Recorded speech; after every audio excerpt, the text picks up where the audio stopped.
Hi kia koutou kia tātou katoa, kua tau nei. Just want to support Anne's comments and welcome you here this morning. So we'll just open with a short karakia, nō reira kia nui tātou. E te atua, anei mātou au pononga ne tēnei ki a koe I tēnei ata. E te atua ka tuku ngā whakamoimeti ngā whakawhetai ki a koe, maumena ki tanga katoa. Mana ki tia rā tātou I ngā hutangi ngā kōrero hea kia nei e tātou I tēnei ata. Nō reira te atua tēnei mātou ne tēnei ki a koe, kororo ki tōna tapu. Thanks, Chad. So we have no apologies. That brings us to the public forum. And first up, we have Gretchen Benvey and Graham King from the Tauranga Croquet Club. If you'd like to come up, Gretchen and Graham, up to the microphone.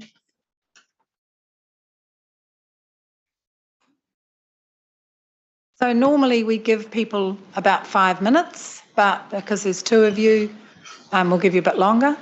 And then maybe have some questions for you. Well, thank you for this opportunity for us to come and have a few words today. I'm Gretchen Benvey. I'm a long-term resident of Tauranga, and I have been a member of the Tauranga Croquet Club for 38 years, and I've been president for the last 13 years. The Tauranga Domain is the only open green space of any size serving Tauranga City Centre, where community sports have coexisted for well over 100 years.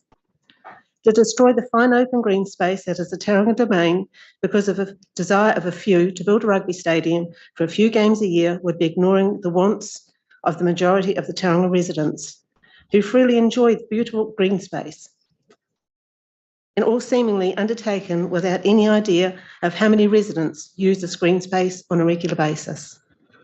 The Tauranga Croquet Club is one of the community clubs which faces relocation, despite happily coexisting on the domain with other users for over 100 years. That is 100 plus years of hard voluntary work to achieve the fine facility we have there today. The Tauranga Croquet Club is the second biggest croquet club in New Zealand, with close to 100 members who use the international standard lawns regularly. The lawns are in use 7 days a week, with not only club members using them regularly, but also various community groups who meet to play croquet regularly. We also need to fit in our intensive maintenance program. The club is also used for businesses and other community groups for team building and social events.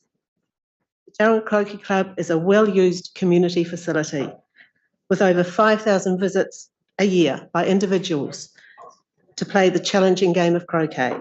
Not bad for a minor sport, it's a very busy club. There seems to be surprise that our members are unsettled by the proposed relocation, and it appears that being unsettled is being seen as resistance to change. It is with good reason we feel unsettled. It is not the idea of change which is unsettling. After first hearing of the proposed stadium back in December 2021, we still have no idea where we might be expected to be relocated to. That is 17 months of uncertainty, and it is still the case today. And it's not only the uncertainty of the relocation that's unsettling, it's also the unknown of who will be paying for the relocation, not to mention the expenditure there's no mention of this expenditure in the business case being presented today. There have been some suggestions, perhaps we could merge with Croquet Mount Maunganui, or stay at the domain on a reduced scale, or operate from two locations.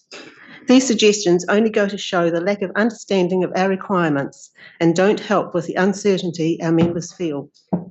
Not to mention the unavailability of centrally located land suitable in size to put at least 4 full-size croquet lawns, along with a suitable clubhouse and buildings to house the necessary machinery and equipment required to maintain a croquet lawn. Our membership catchment area is from the central city and surrounding nearby suburbs. Having been a member of this club for over 38 years, I know there has never been any indication of any number of members from the southern or outlying suburbs. Croquet lawns cannot be established overnight. To re-establish lawns to the same quality as we have at the Tauranga Club can take up to 5 years. It takes at least 2 years before newly sown croquet lawns are suitable to be played on. And the cost to replicate what we have there today will be in excess of 750,000.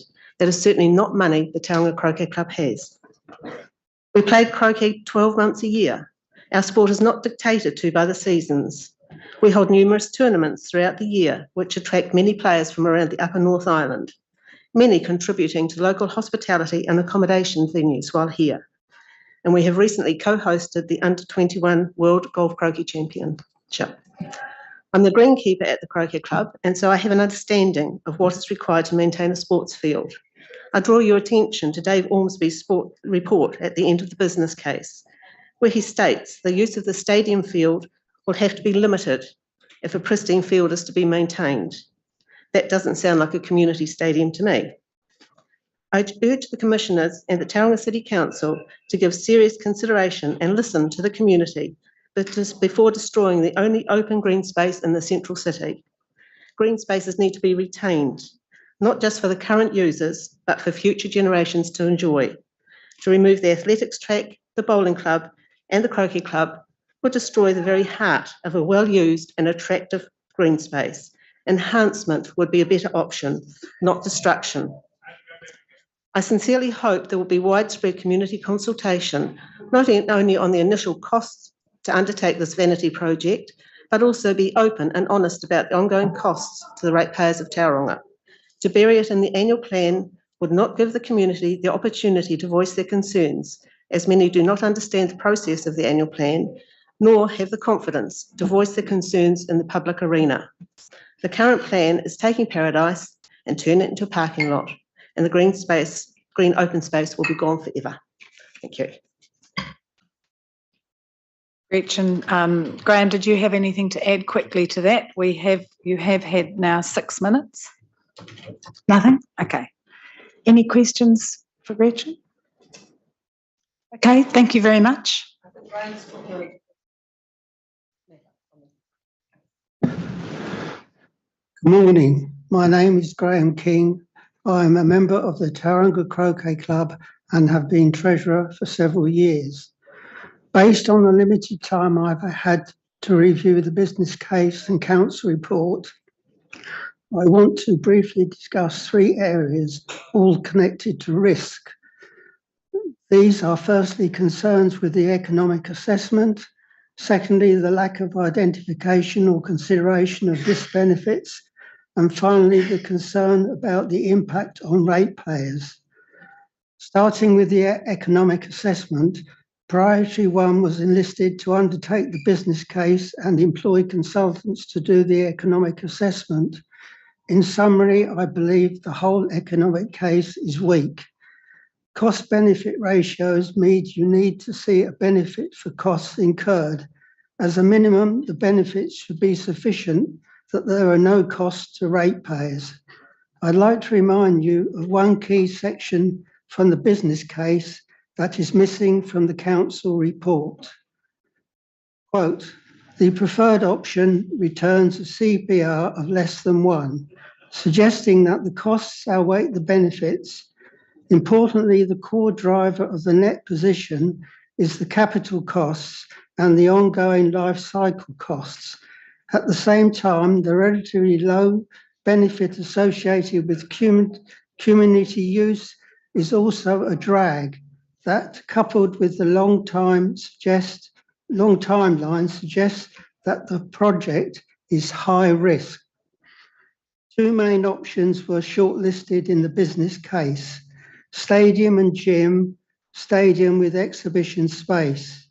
Both were assessed as very weak for CBR, 0.7 and 0.8 respectively, with only limited benefits.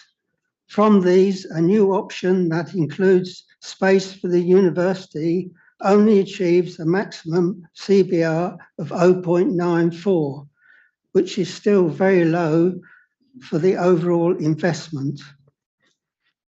CBR, the consequences of the low CBR is shown in table 610 on page 102 of the business case. This highlights a real-world shortfall of around 15 million per year for every one of the 50 years of a predicted use.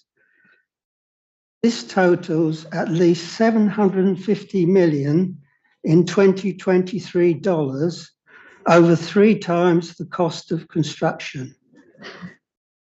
Secondly, the council reports hints of a series of wider benefits, but not of any potential disbenefits.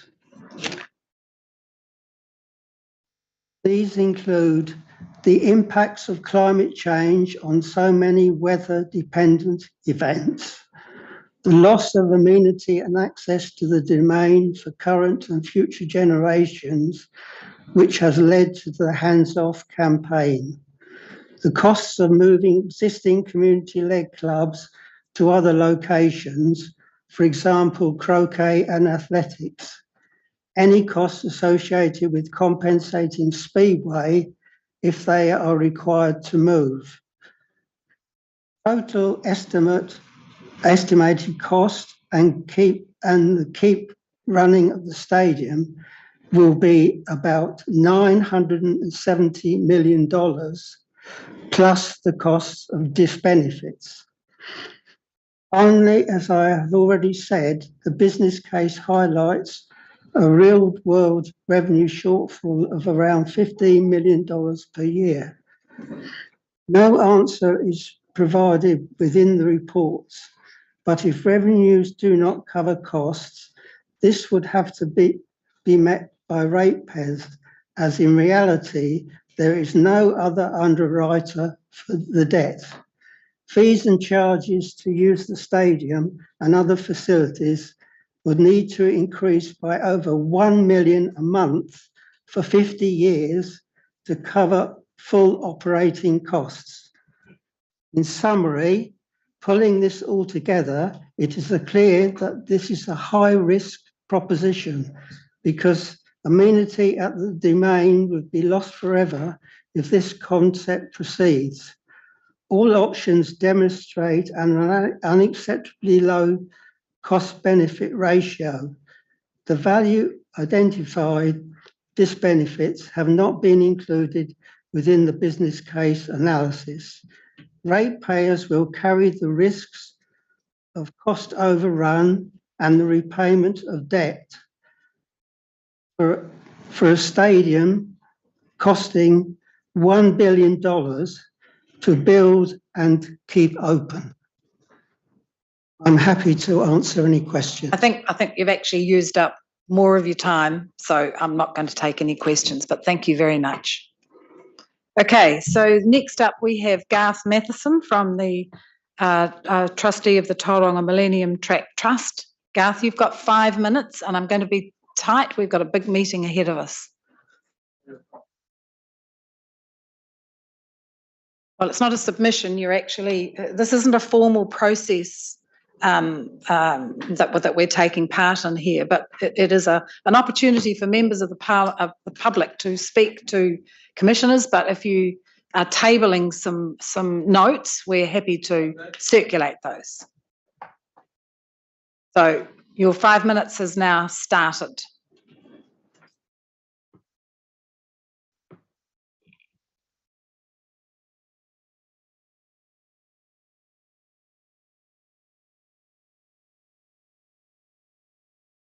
Have you got your mic? Sorry to interrupt. Have you got your microphone turned on? That's it. Okay. That's it. Okay, I represent the Tauranga Millennium Track Trust, who oppose the Tauranga multi-use boutique stadium preliminary business case and make these submissions on behalf of the trust.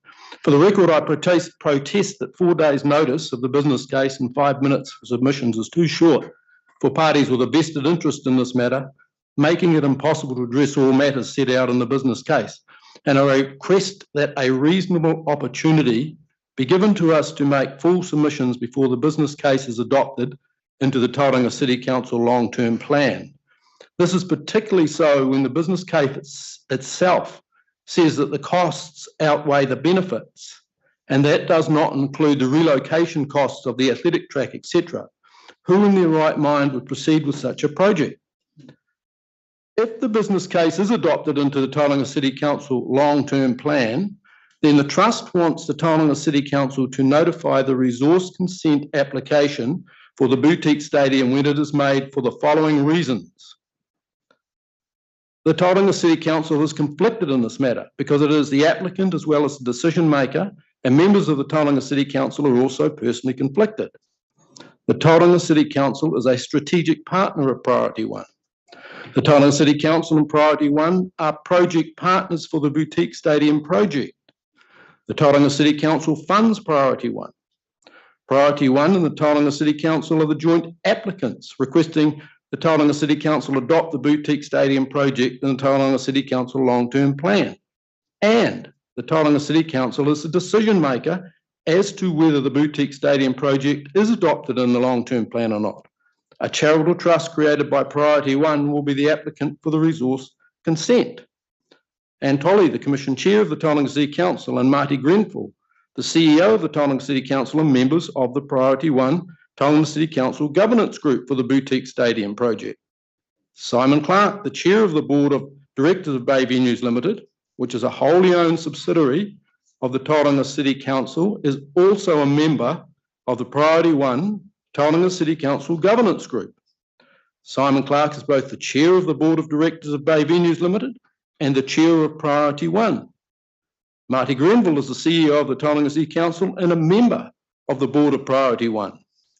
The Tauranga City Council is hopelessly conflicted in this matter, and I submit must notify the application for a resource consent to the Tauranga Millennium Tract Trust and all users of the Tauranga domain because of the conflicts of interest set out above, the significant opposition to this project, the size and effect of this project, and the reasons set out in Mr. Lawrence's letter, which is attached. Notification of the application for a resource consent will give the right to the parties notified to require an independent commissioner to hear the resource consent application, which the Tauranga Millennium Tract Trust will exercise. And I further submit that the Tauranga City Council must include Bay of Plenty Speedway Association in the affected persons who are notified of the resource consent for the boutique stadium, because Bay Park Speedway's future is woven into the future of the boutique stadium.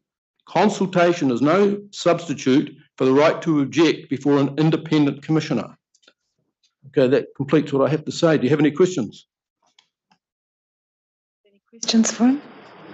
No, thank you very much. Philip Brown, Tauranga. No, I'm fine, thank you.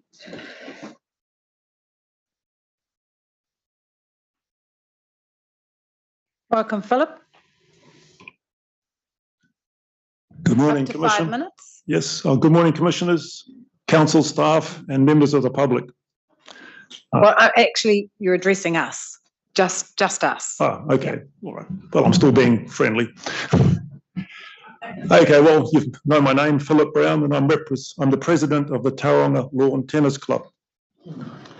And we are a party to this boutique stadium.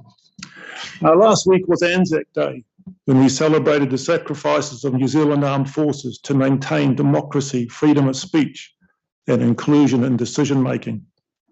And today we have 4 unelected commissioners being asked to facilitate a vanity stadium project, the desire of a very small group of affluent businessmen, the Civics Amenity Group, and to place this project in the long-term plan 2434 without any real public consultation. The project currently without funding and being kept under the radar from the community. All this under urgency. 4 days between the release of the preliminary business case and here today for approval. The only large green area in downtown Tauranga is now up for grabs to the highest bidder. The preliminary business case talks about stakeholder groups, but never the community. Is the community not a stakeholder? We see this prevalent attitude of, we know what you want better than you do. The business case does suggest some public consultation further along the process, but we all know it'll be too late then. On Friday at a Priority One meeting, I heard that the location had been decided. No more talking, based on a Becker consulting document. I've also read this document.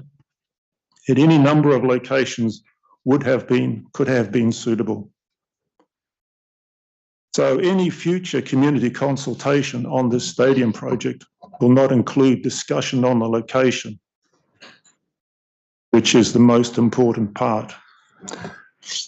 The community will be funding the annual operating loss from the stadium to the tune, according to the business case, of an average of $250 annually per household in their rates forever, or 50 years, as we just heard. Now, that is an enormous chunk of money, and I know will be unders and overs, but just as an amount to land on ratepayers is unacceptable. Green spaces are irreplaceable once gone. Tauranga Domain is the only open large green space downtown. As intensification increases, the wonderful ambience of a large open green space will be valued even more by the community. Imagine placing a stadium in Central Park or Hyde Park. Tauranga Lawn Tennis Club wants to see the open green space of the Domain maintained, along with all the choice of community sports currently being played there and maybe new sports in the future. Tennis Club is often complimented by visitors on the wonderful, peaceful ambience of our park surroundings. Green space is valuable, far more value than any stadium could bring. The business case has a cost-benefit ratio of less than 1. That means you get back less than $1 worth of benefits for every dollar invested. Not a good investment. And then there's parking. Who proposes a stadium for 15,000 people in downtown without any additional parking? Any event, big or small, will overload any available parking around the Domain, including all the tennis parking. We know this. We experience it whenever there's a big event on in the park now, and they are not big events. I've also talked to concert promoters. They want greenfield sites where they can set up the stages in the audience to their own plans. And they do not want a location fenced in by a stadium. Do you know who currently uses the Domain? There has been no usage survey done, which is a pretty critical dynamic for making decisions over what should be done in a park. For your information, over 9,700 athletes used the running track in 1 week in February. That is a lot of people. At the tennis club, there are over 500 user sessions per week. It appears that the process is to push the stadium process ahead until any public consultation is too late, saying we've invested so much time and effort into this project, we can't stop it now, regardless of the community's desires, aspirations, and most importantly, ability to pay. The ratepayers should not subsidise a whimsical stadium. The ratepayers want useful and life-improving infrastructure. The stadium is part of the active reserves plan. I'm sorry to interrupt, but are you nearly finished? Yep, I've just about four lines to go. Thank you. The stadium is part of the active reserves master plan, which includes the demolition of the Speedway grandstand. And this stadium should not be considered in isolation. The whole story of the master plan must be told and the real costs put out in the public domain. Our recommendation is that the stadium is not included in the 24-34 long-term plan, and that there is further extensive community information and input before any stadium decision is made. The community does not support a stadium in Tauranga Domain. Thank you. Thanks, Philip. Any questions? Phil. Philip, you made your last comment that the community doesn't support a stadium in the Domain. Is that part of the tennis community? It's quite a broad statement that you've just made. If you could tease that out a wee bit for me, please. Okay, well, there's two things. Hands Off Tauranga Domain has conducted an online survey, which is about 99 to 1 against, over about 500 people. Tennis Club, we did our own survey, and I think it was 65 said no, 65% said no, and 35% yes. Don't make me accurate on the last digit. I can't remember, but it was around that number. So we had a mandate from our club to present that. The club's position is it wants to maintain the green space and community sports in the park. much, Philip. Is it Michelle? Michelle Galloway or Mikel Galloway? Oh, okay. All right. Tim Searle. Tim. So you've heard the drill, about 5 minutes.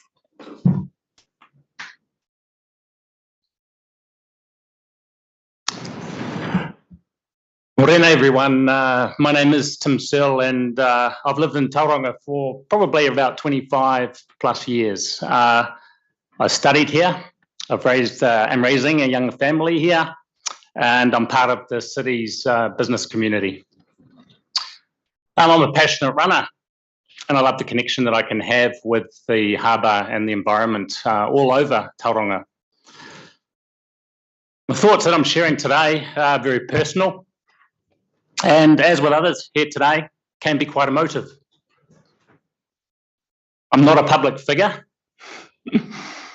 and maybe my thoughts are shared by 1 or 2% of the community as we look at the proposal for the stadium, who couldn't be here today. These are the thoughts I'd like to share. One is over this time that I've lived in Tauranga, watching the heart of the city and the heart of Tauranga slowly fade. The hospitality sector struggling, the indecision and lack of investment in the city over the past 2 to 3 decades. Seen Tauranga struggle to shock the heart back into action.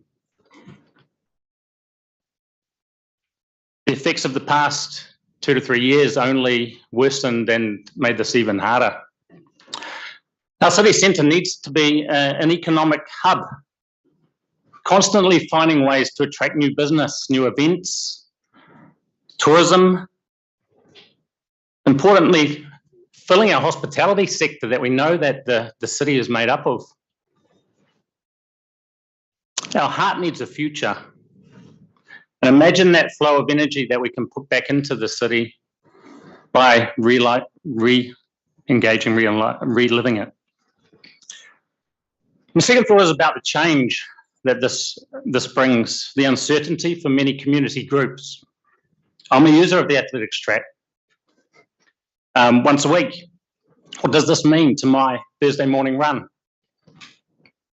These are the genuine concerns.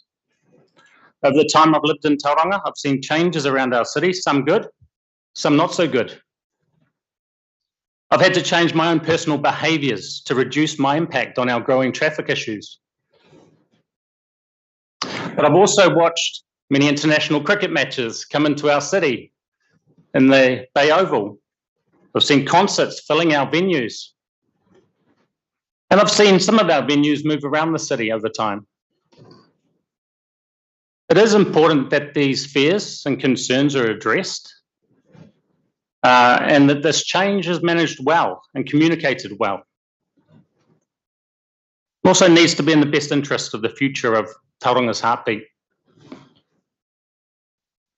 We currently put a lot of trust in our council to perform the due diligence required for this type of investment and to change and guide our city through these changes into the future.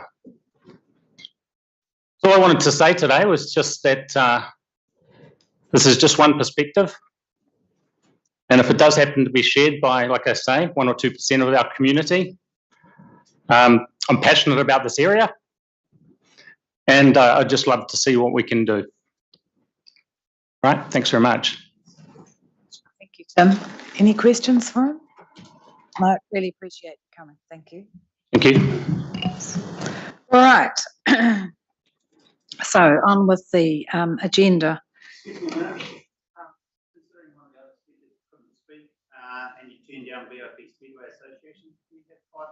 No, look, I'm sorry, but A, we're running late, and B, we had the first 2 speakers take 16 minutes. So I'm sorry, but we've got to get on with the rest of the meeting.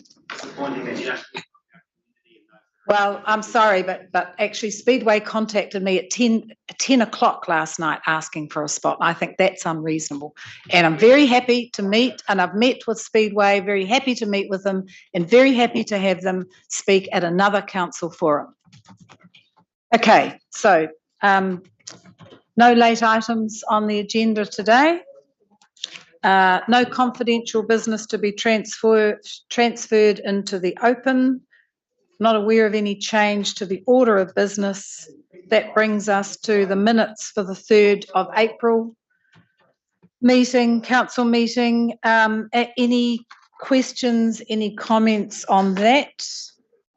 I just have one on page 13 when we talked about, so when we were talking with about the city centre incentive fund, and we know some of the concerns that have been raised by both downtown Tauranga and some of our businesses, particularly the hospitality industry, about late night parking. Can I just get clarified? I think the staff told us that Spring Street and Elizabeth Street car parks were free in the weekends, and we were looking at extending this into Friday night.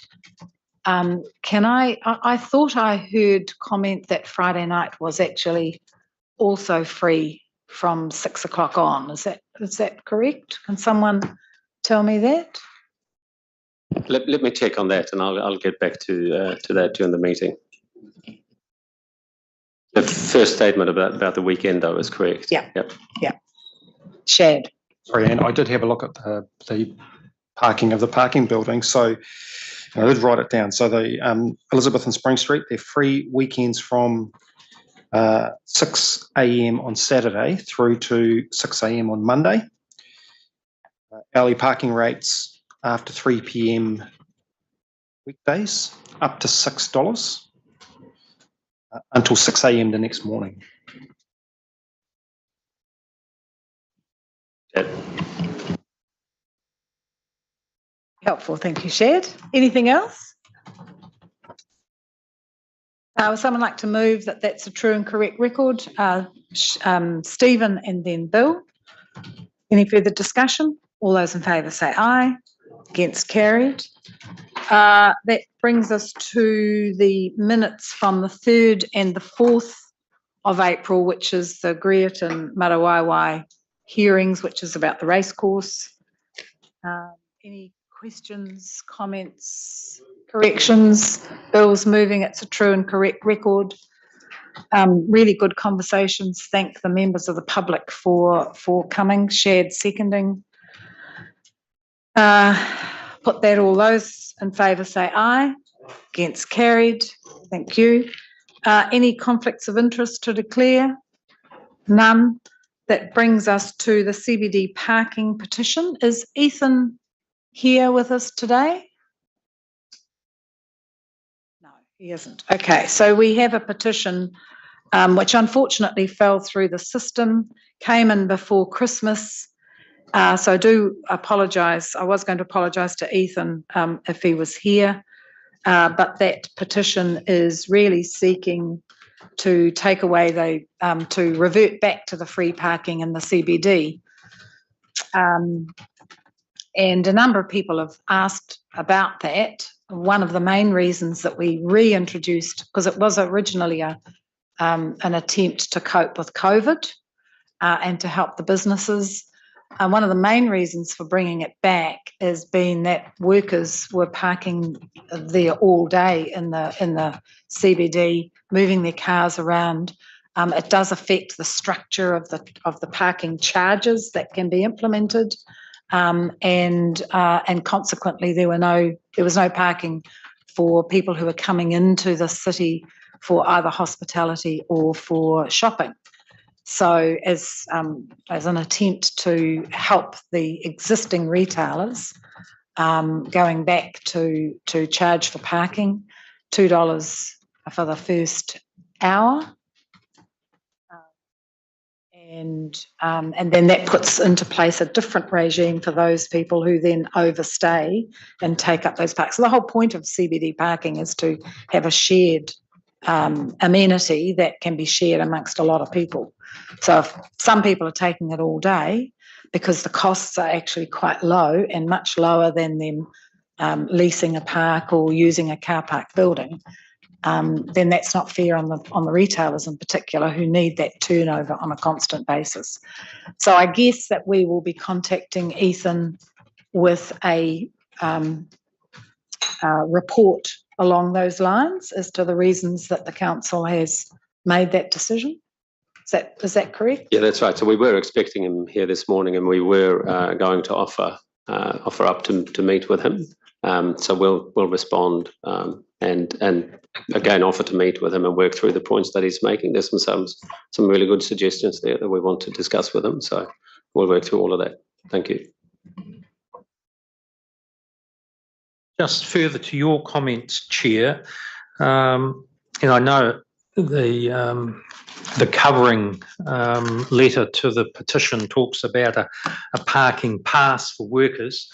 I just wanted to make the comment, there's nothing to stop any of the businesses in the CBD actually putting in those types of arrangements for their employees. So I took it from this, there was a potential expectation that the council or somebody would fund that. So I'm just sort of turning it around a wee bit. And potentially that's a challenge for some of the businesses in the CBD in terms of potentially providing for their workers in terms of appropriate discounts or parking cards or whatever. Of course, last council meeting, we heard, as in the minutes here, that we as a council are also encouraging our staff to use public transport, and cycling and alternative ways of getting to and from work, and issued that same challenge to other businesses in the town to reduce that need for parking. Shab, sorry. Also want to support those comments, but thinking about, I suppose from an equity point of view, ultimately the community own these facilities, whether it's on-street or off-street parking, but to subsidise business and ultimately ratepayers paying for the cost of that provision, I'm not sure is necessarily the best thing for us to be doing. I do think, though, that he does raise some good points in his petition, particularly around park and ride and those kinds of things, and some potential down at Soft Point. But we do need to connect that in with public transport. The other point that I did want to raise, I do know that some of the hospitality sector are concerned about safety issues after hours in and around the CBD. But noting from my own kind of research and looking at our parking buildings, we do have parking available in those spaces at an hourly rate of up to $6 maximum per evening. So we do have safe and secure opportunities for hospitality workers to park in the CBD. So I just kind of wanted to make those points as well. We are aware of some of the concerns around those safety issues that the hospitality sector have raised. Okay, thank you. So that brings us to 11.1, the Tauranga Community Stadium, and the presentation by... Oh, okay, right. So recommendation, we accept the petition. Right. Bill and Stephen. All those in favour say aye. Against, carried. So we've got the presentation of that preliminary business case to the council we've got Nigel Tutt and Chad Hooker, and is Donna Gardner with you? Right, okay. You're coming up to present this morning.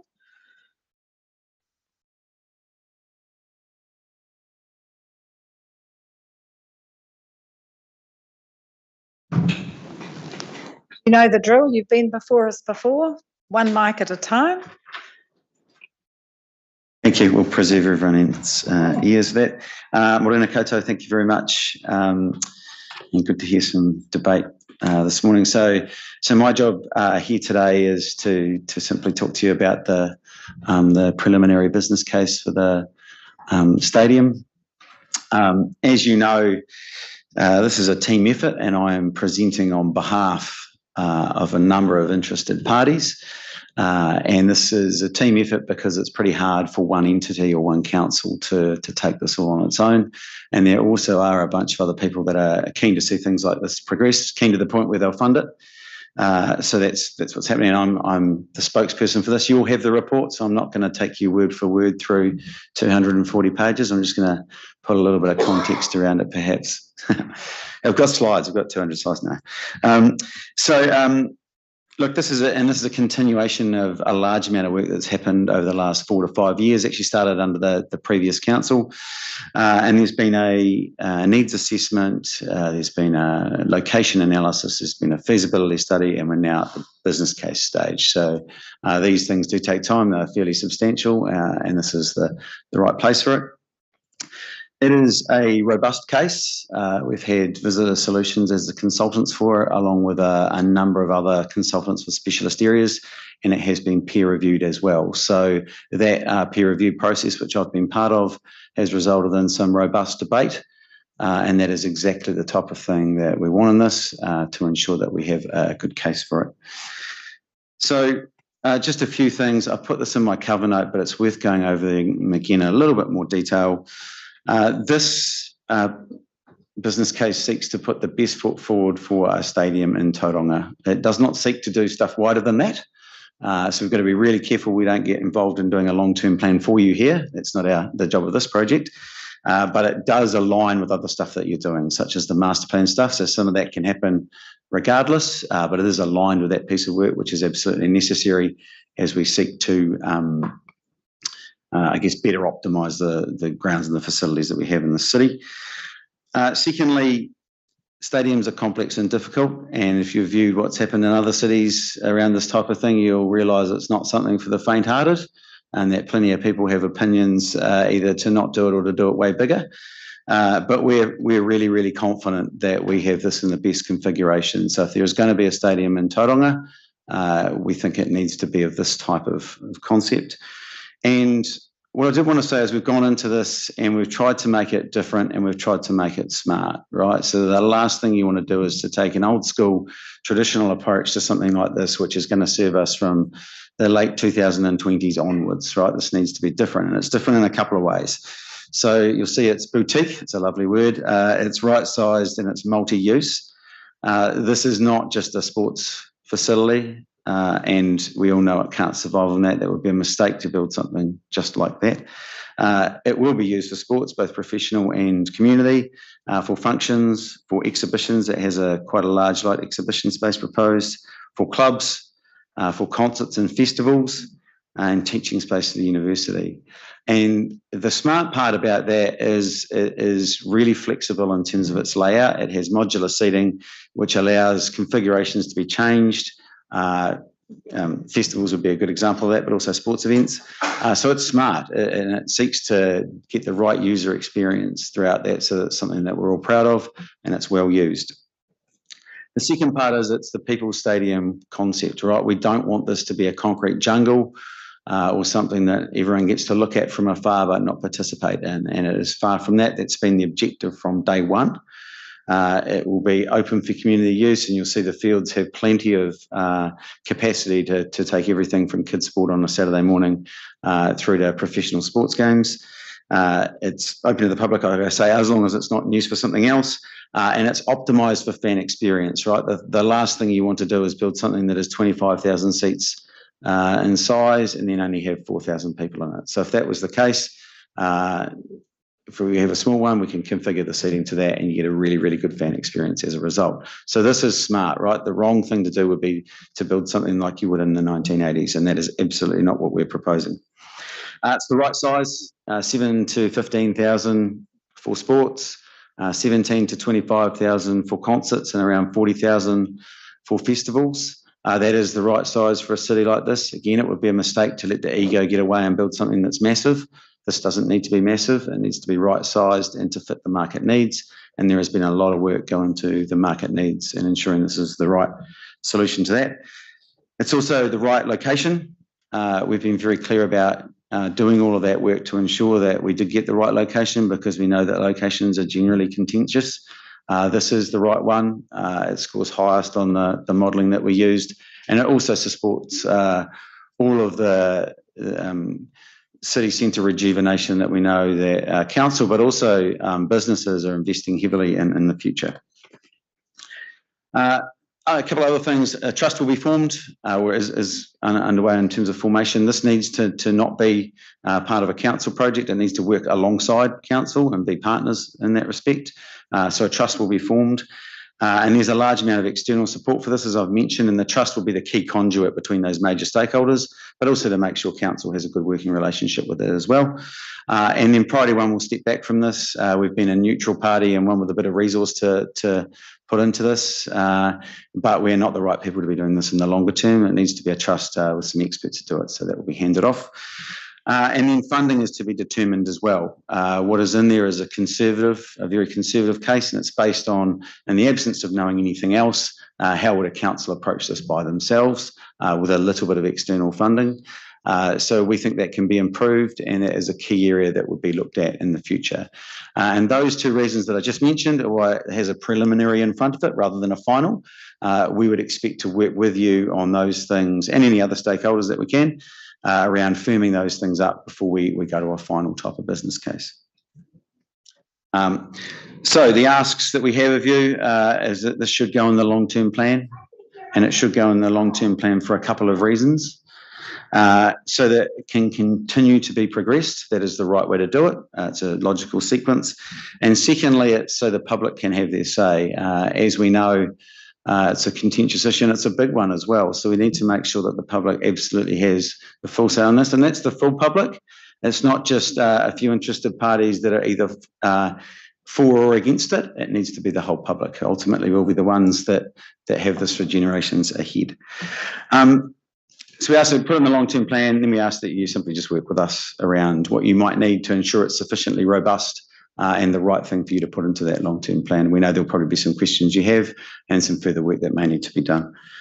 Now, I'd asked Donna Gardner to be with us today. Unfortunately, she's sick. She was able to address some of the group that we had earlier and a wider business audience on Friday, though, and she texted me a bunch of things. So I'll spare the part about the illness, and I'll just kind of take the key parts. Donna has been helping us with this from when she was chair of Ngāti Ranginui, and I think is one of the better people to articulate what this means for the future. So that's why I'd asked her. But really, what the point she wanted to make was that 30% of this population are under 25, and that she's very strongly advocating for the youth now and in the future, particularly important as the city continues to grow.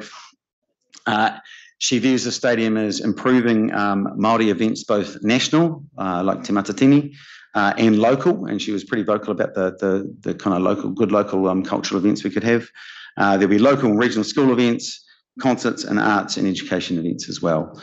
And then she emphasises the accessibility and the affordability of the stadium and accessibility of inner city spaces particularly. So she's a strong supporter of this, and it's a pity she couldn't be here, but we do wish her to get well soon.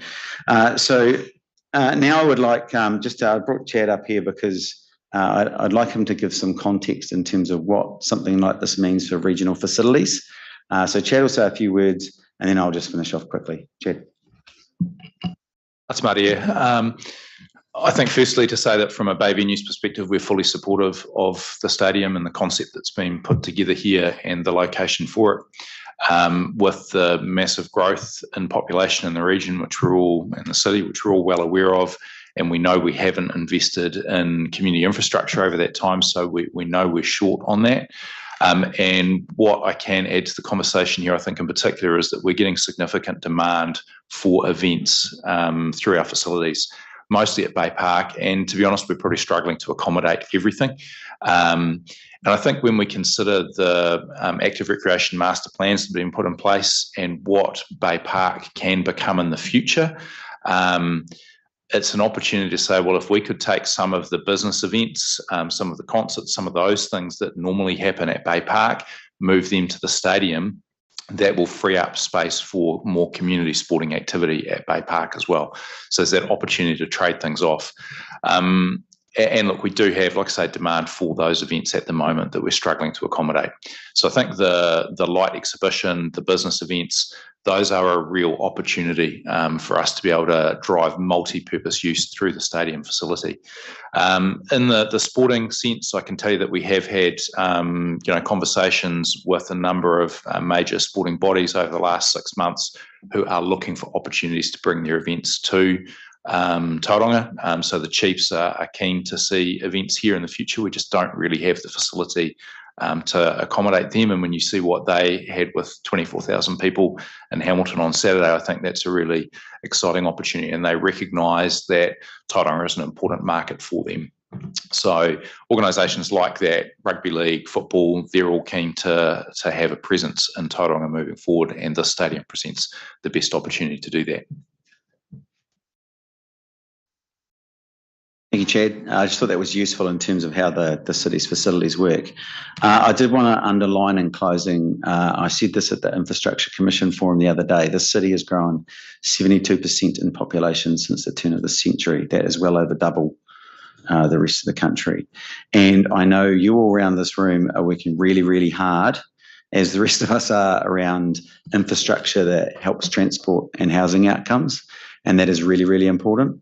It is also really, really important to look at community facilities at that same time. And that is not something that we can simply ignore, allow population to increase and not have the correct facilities for that population. And we will need to hold that population for the future workforce. It's very important, particularly as our population ages. So this, I think, represents the best opportunity for Tauranga to have a stadium. It's multi-use, it's the right size, and it fits all of the needs that we would have. And lastly, I would just say that change, particularly in that environment where the city is growing, can be daunting and it can be quite difficult. And these things have traditionally proven difficult in other areas. And it will be, I do sympathise with some of the people earlier who potentially are facing relocation off the domain, essentially to improve the facilities that the region as a whole has. And that can't be easy. And I think the council staff have worked really well with them in the past, and I would encourage you to keep doing that in the future. What I would say, though, is that we can't let things get in the way of progress as well, and we can't continue to find ways not to do things. This represents a really good opportunity to improve things for the future, both the current generations and, most importantly, the future. So thank you. Thanks very much, Nigel. So I will open it up to my colleagues for questions, but I thought I'd just say a few things to start with. So I did chair the development, the project development committee, which brought together a group of local people and local organisations, including Mana Whenua, who oversaw then the feasibility study and the business case which is being presented today.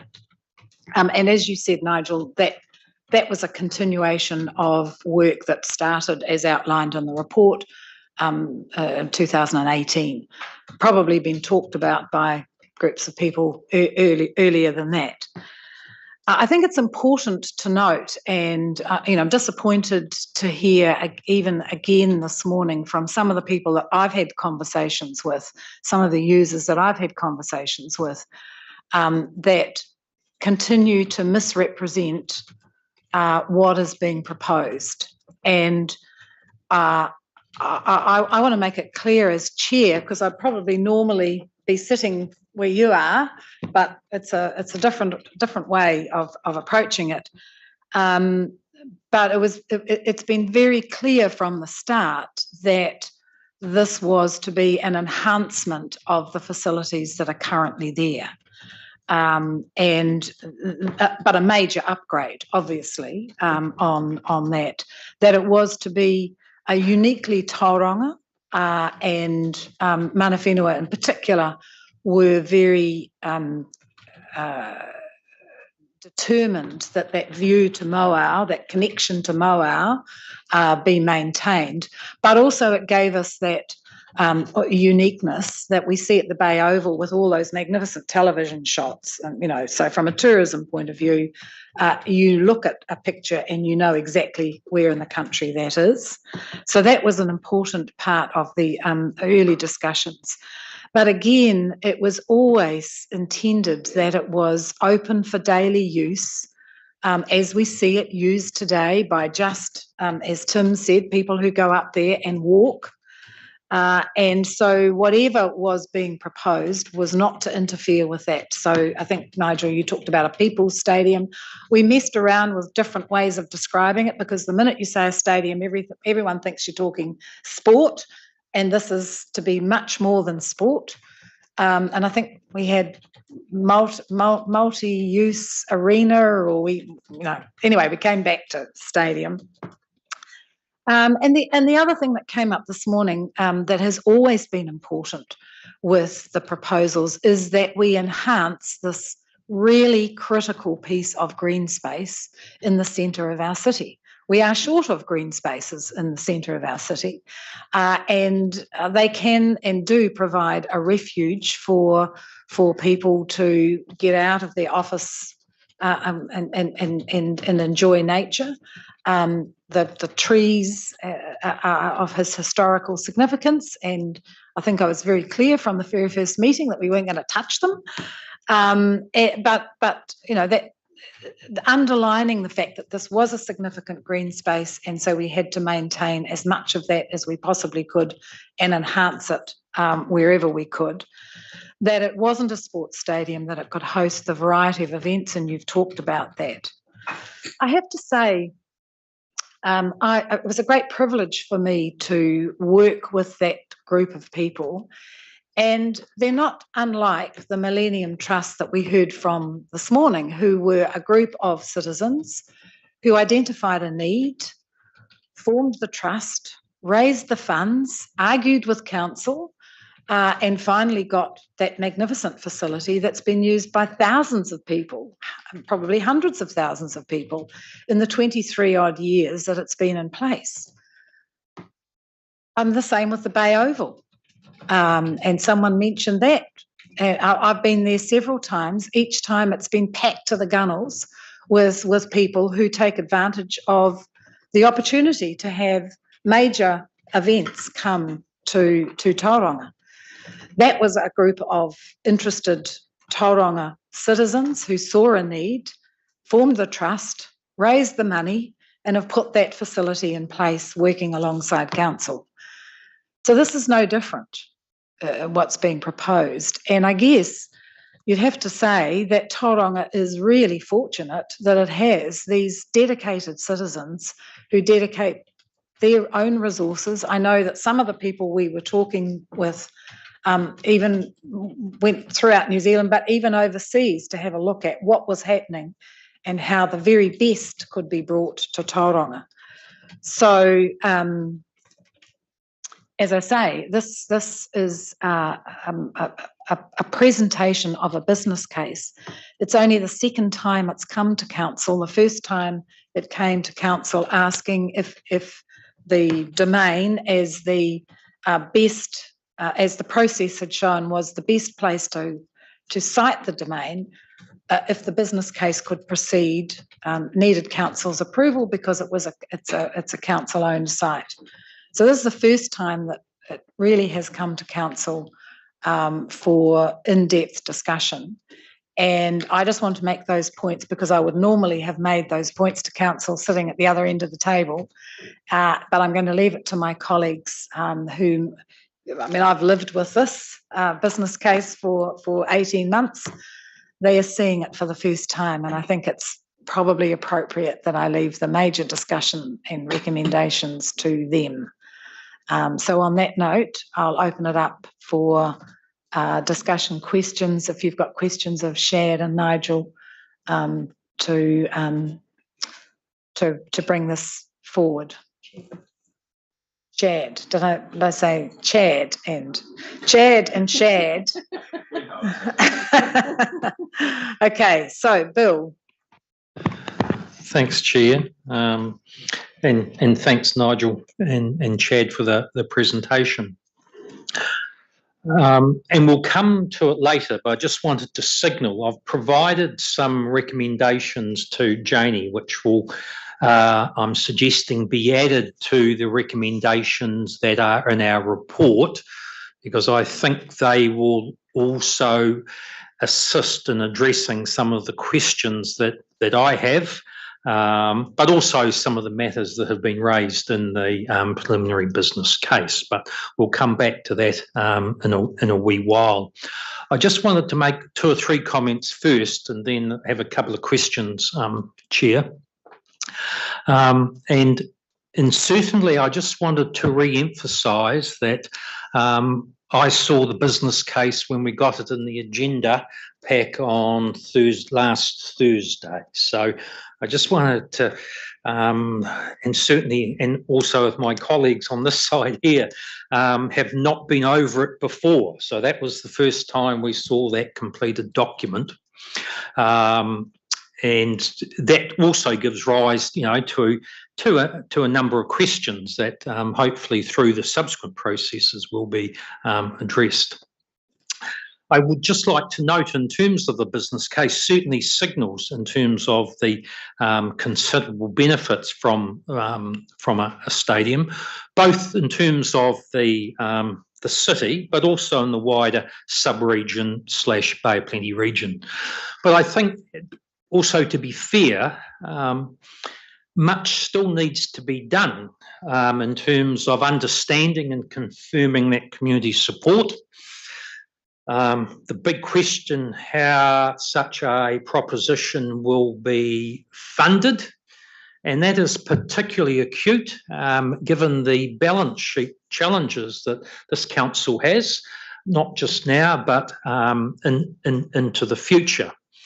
And really, and part of that is acknowledging the initiative from those in the community who have been involved in the business case development, and also the acknowledgement then around the limitations around council funding as part of that, or for want of a better word, funding provided by ratepayers.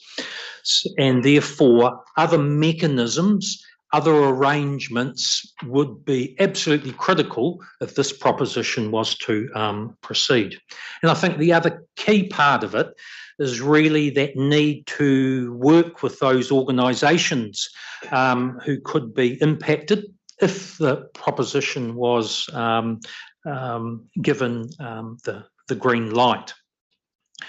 So I'd really like to, again, to reiterate, from my perspective, this is the start of the process, and that preliminary business case then provides a base document that both those who have put it together and promoted it, together with the council, to then work through the need for, in my view, considerable further detail to address the number of issues.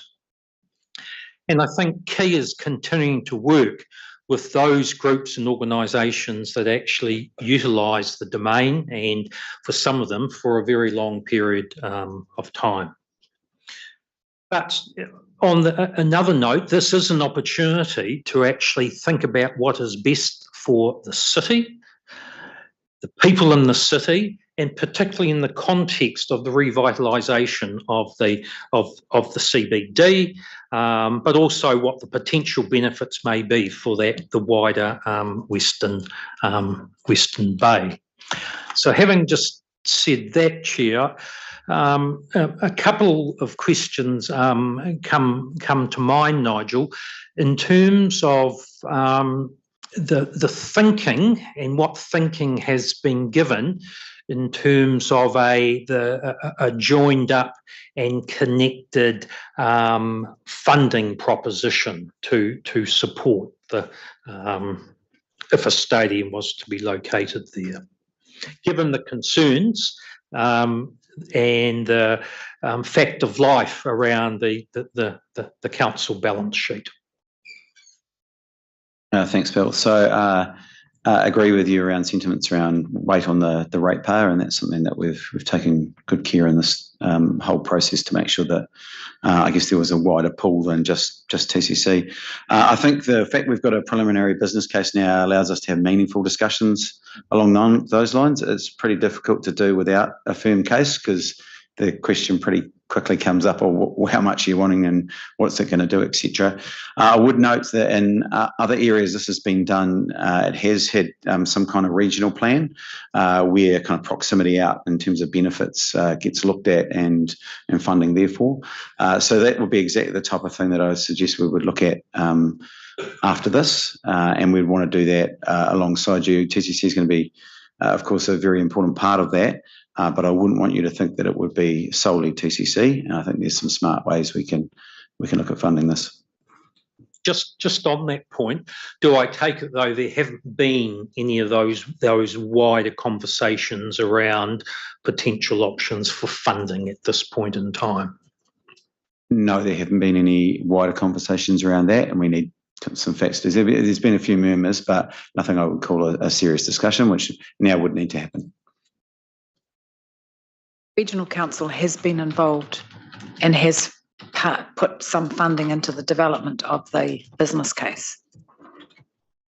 Yes, they have. Yeah. So they and I will do the same thing with them as well in terms of talking to them about the business case. So yes, they've been involved, particularly in this iteration.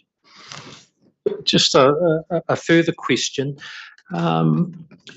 Just interested in any of the particular thinking around that ongoing engagement, both with users but also the wider community, which we've heard from today in terms of some of those concerns about engagement. So firstly, I think TCC has resourced up over the last few months, and that I think has greatly helped that engagement or capacity to engage with people around this stuff. Undoubtedly, there's always I guess fear of what that future might look like, and without anything there, it starts to get I guess difficult to engage. So I would expect that to improve in the future. What was the other part of that, Bill? Sorry, I lost it. Oh, it was just in terms of that engagement, both with the wider community. Oh yeah, so in terms of the wider community engagement, so the business case itself looks at who would use the stadium from a user, kind of promoter, sports type of entity. I think it would be appropriate to have a good look at what the sentiment looks like in the community as well. We've had, I know we hear about the negatives because they're generally a little more forthright. We have had a large amount of people talk to us that are very positive about it, of course. So I'd expect, I guess I'd envisage that would happen via the LTP, but we'd be happy to look at sentiment and things like that as well. Certainly amongst the business community, there's a lot of support. Thank you. And just a final comment at this point, Chair, and it was a matter raised earlier on. We need to ensure that we do not conflate the business case process with the Resource Management Act process.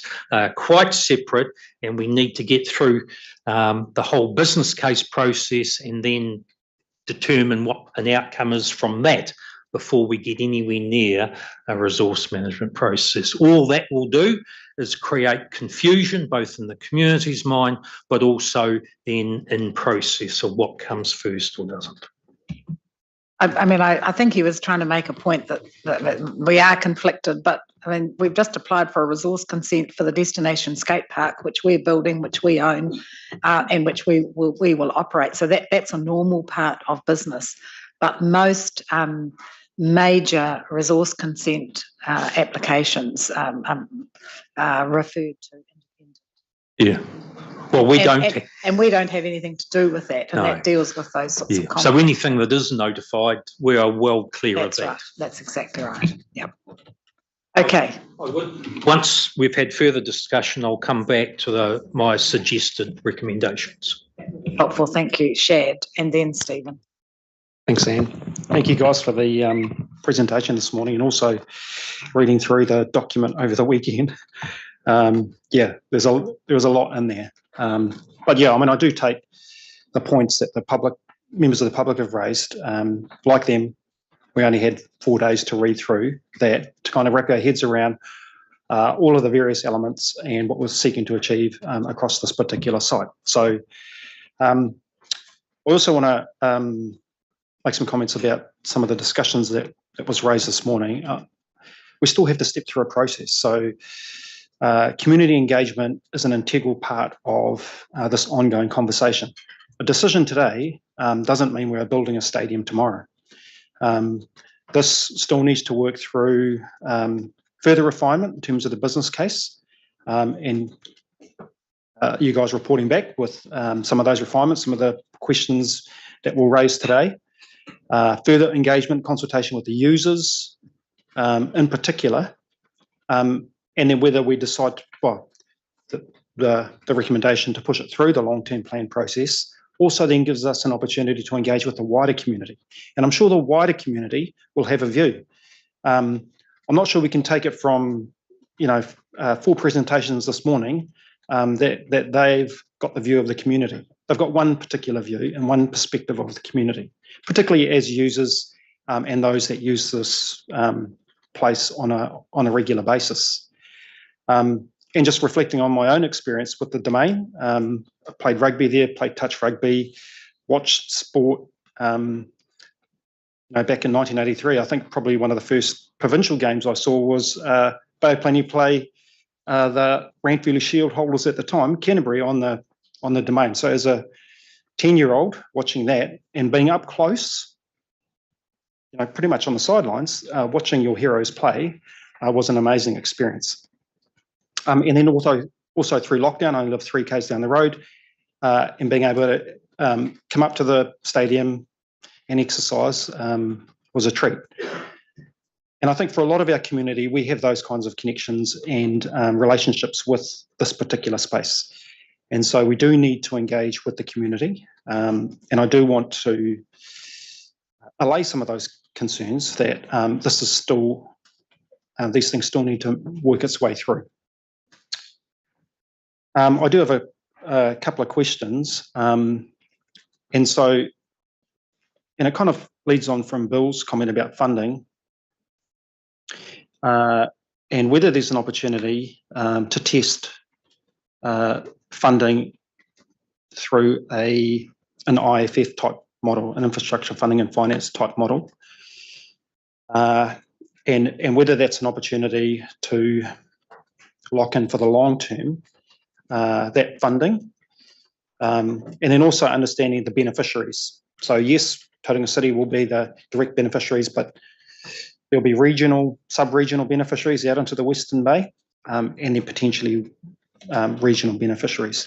And whether that kind of arrangement, kind of model might work, supplemented by community funding, by grant funding from community organisations or through the Crown.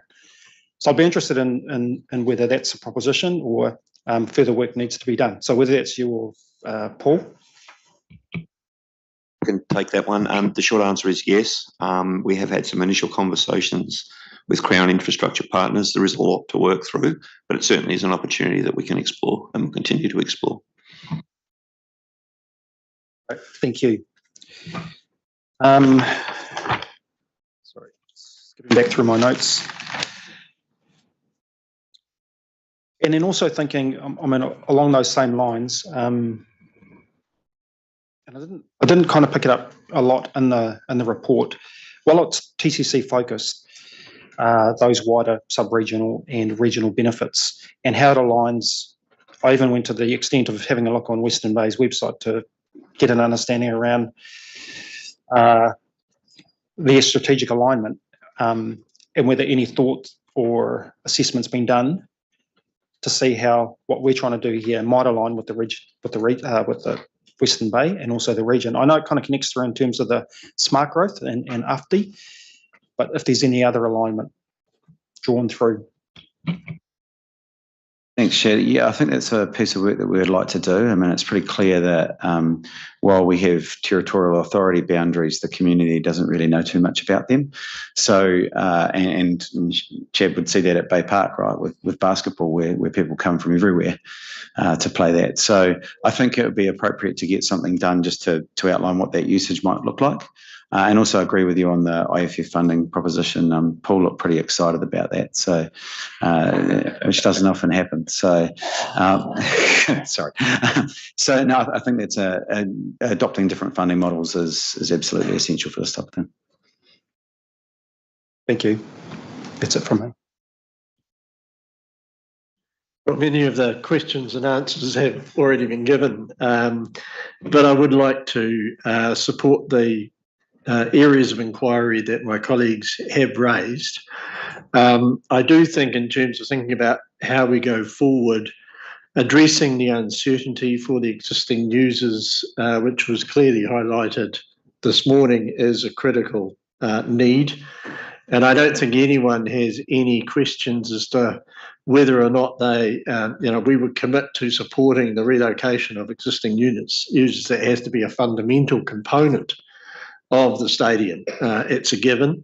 So if there's any concern by existing users around that that was aired this morning, that clearly needs to be recognised, that would be provided for. It's a fundamental cost and need and actual moral obligation on behalf of the council and the wider community that they are provided for. I also agree that understanding the wider community support in more detail is another critical need. Yes, we can go to a long-term plan process and fully support that, and that's where the formal consultation will occur. But I think the more that we are informed as we go into that process of wider community sentiment on this particular initiative, and not just the business community, I think we need to test, by way of market research, the wider community interest in this project.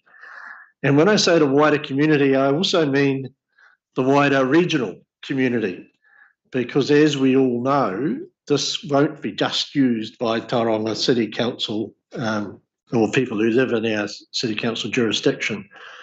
I like to think of this as we call it a community stadium. I think it's a regional community stadium.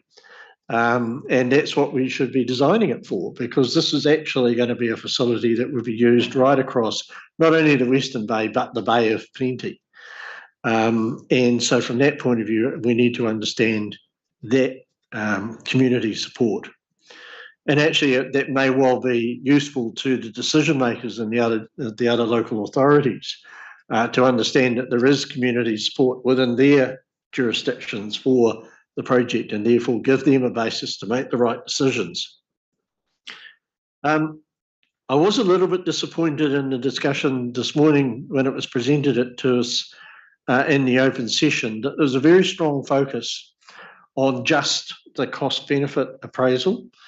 And I think possibly that's because we haven't given adequate focus on the wider social and economic benefits of the stadium.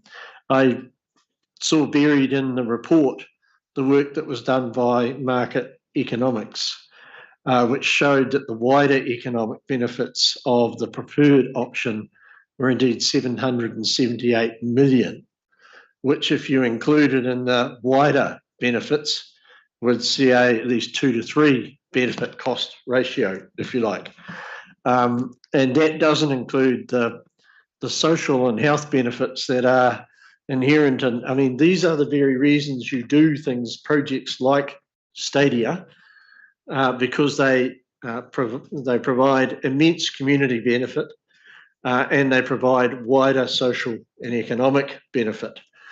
And I think we need to better enunciate those wider benefits, because they do not come through strongly in the business case, in the preliminary business case as presented. And I think they need to be very strong when we're considering, and certainly when we go to consultation. It's critical that the community understands those wider benefits, because they are significant. It's the very reason I would argue that you do these sorts of things. And I also think that's really important when we understand the funding story, because if we know where I'm a great believer in beneficiary pays. Those who enjoy the benefits of a project or investment should contribute to its cost. And so from that point of view, if we understand the wider benefits, and we understand who is benefiting, then we've got a pathway to understanding who should be funding the investment. So I think that understand, and if you go to Shad's point about infrastructure funding and financing as the financing mechanism, then we need to find the revenue streams that would repay that debt, and they should logically come from those who benefit from the facility. And if it is a wider economic benefit, then I believe the business community has a significant role to play in funding the benefits, just as the community has a significant role to play in funding the social and health benefits.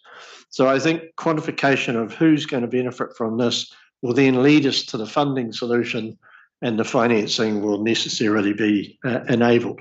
So those are my wider comments around what I think are the pieces of work that need to be done to better inform this debate when we have it in the long-term plan.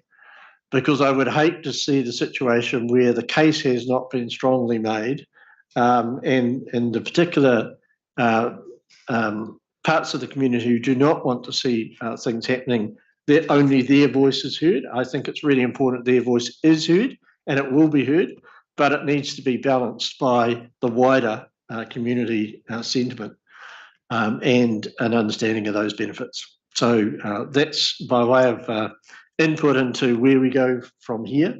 I'm happy, Chair, to move the initial recommendations, but I believe, and my colleague Bill and certainly I have some additional recommendations along the line that we have spoken that we can add to that recommendation. What I suggest we do is we get Bill's, so we have in front of us 3 recommendations: receiving the report, noting that further consultation and any decisions regarding future council participation and funding could occur via the 2024-34 long-term process, with ongoing community engagement occurring in addition to the formal consultation processes. So that sort of covers what you're talking about with the Tauranga City Council people. And also provides advice to Priority 1 and council staff to inform next steps. So why don't we get, if you've given the staff your recommendations, so we get those up on screen, and then have you got an additional one to those? Oh, it's in there as well? Oh, okay, you've given it to them too? You're well organised this morning, okay. So we've got A, B and C, as I've said. So then, do you want to talk to your recommendations, Bill, and then Stephen talk to his? Okay. Just a suggestion for recommendation B. I wonder, after the word engagement in line 3, whether in brackets, and it's just picking up some of the sentiments of the conversation from commissioners, whether in brackets we put including city, sub-regional and regional wide communities, close brackets. It just gives that a clearer focus on what the expectation is. I'm not sure whether we need C now, Chair, because we are providing the advice in terms of the subsequent. I had city, sub-regional and regional wide communities. So if I go to D, yes. So it was just,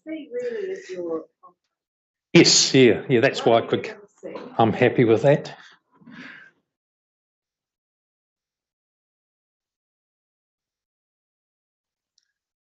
Okay, so referring the preliminary business case to user groups and the other relevant groups for their information. And I understand, and Nigel touched on it, and there was a presentation last Friday, so some may well have the information. D, and again, that's reflecting on some of the discussions we've also had this morning, requests a report back on funding and affordability considerations, including operational costs, and the likely relocation costs, because that's not, and it's very clear, it's not covered in preliminary business case, nor is it covered in the staff covering report. So the likely relocation costs of existing groups. So a comprehensive funding picture is provided prior to inclusion in the 23-24 long-term plan. You want to say prior to consideration for inclusion, because you don't want it to assume that it's going to be in the long-term plan. This was written last night. Okay. Very happy with that. He is me. Yeah, so that's Stevens, and I think he's covered off on that. Yeah, so I've added E, which was really to emphasise the criticality of understanding the wider social and economic benefits, as well as the direct benefits and costs. If that continue to engage with supporting groups on identifying future options for relocation if the stadium project progresses. And that would be for TCC staff rather than priority one. Yes. Yep. I think you need to make that clear in the recommendation. Happy with that. That TCC staff we can put in the front end, continue to engage. And then G, which is also, it's touched on in the PBC, and we've talked about it, reporting back on potential ownership and operational delivery structure. And obviously part of that consideration in terms of the recently formed CCO, just as but one example. And also reporting back on the likely costs of undertaking that work and how that would be funded. I'm happy to move all of that suite. Sorry, just one comment on E, ensure that the wider social and economic benefits. The benefits could be broader than just TCC. So do we need to enunciate a bit wider than just, so TCC, Western sub-region and potentially regional?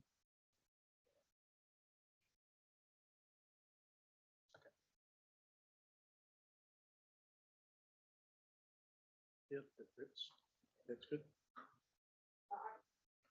I think, you know, given some of the comments this morning, there's still a lot of misunderstanding about the process, where it's come from, where it's got to, and where it's going to.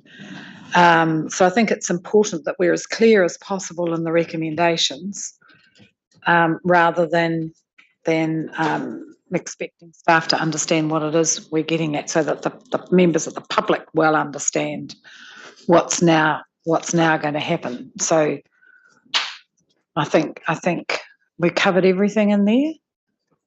Yeah, Shane? Sorry, I was just thinking about timeframes on some of the stuff. Do we need to put some timeframes on reporting back? Well, yeah.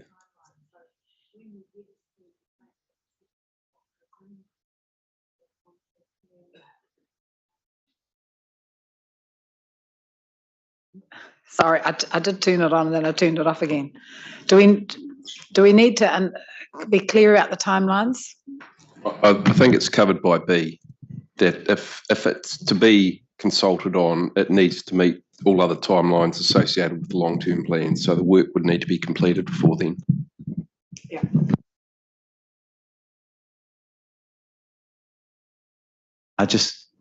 D, that is staff responsible for that in the main. If we could just make that clearer, that'd be real good. We're good, but we can't do that stuff well.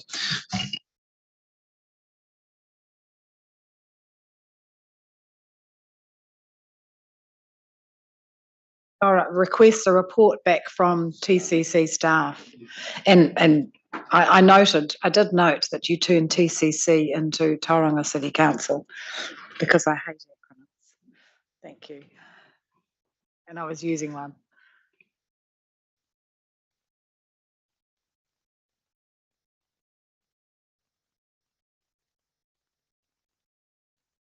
Do you think we should, for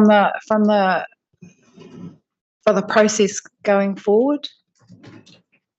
Anything else you were looking for? No, I think that's fine. I think what we'd want to do from here, that to me gives a really clear pathway where we can give a fact sheet to the affected users or everyone on the domain and say, look, this is what the case is, but also this is what council is then now asked to do as a subsequent follow-up, which should hopefully allay a bit of that concern and misinformation that you've seen out there. So that seems good to me. The one thing it can't resolve is the uncertainty, and I think we do have to acknowledge that those who are affected by it are going to continue to be have an uncertain future, and that has its cost too, because you can't plan events. You know, some of these are booked in several years ahead, and so there's all those sorts of things. And I do understand the concern from some of those groups. Yep, Gareth. Just propose for F that we add a directive at the front of that sentence. So you've got refers, requests, ensures, reports. So we need something like directs council staff or requests council staff, something like that. Requests is fine, yeah.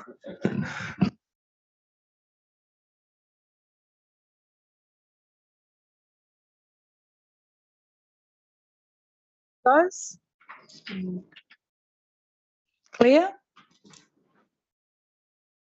So just for the members of the public, what that means is that there will be several more reports coming through to council before the decision whether or not to put it into the long-term plan.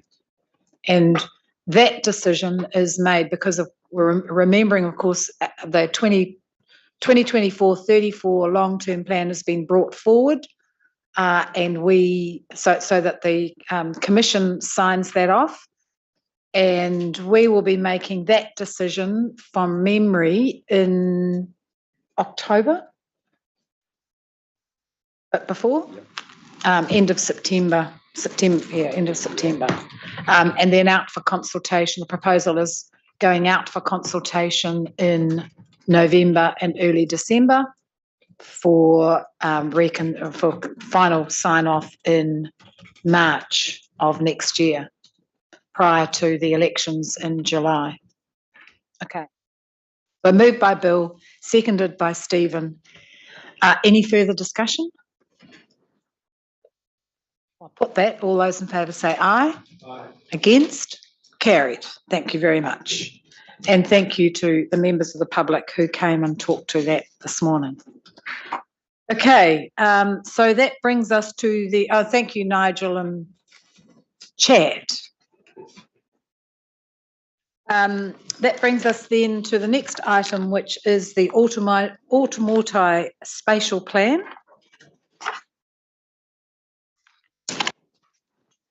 And Carl.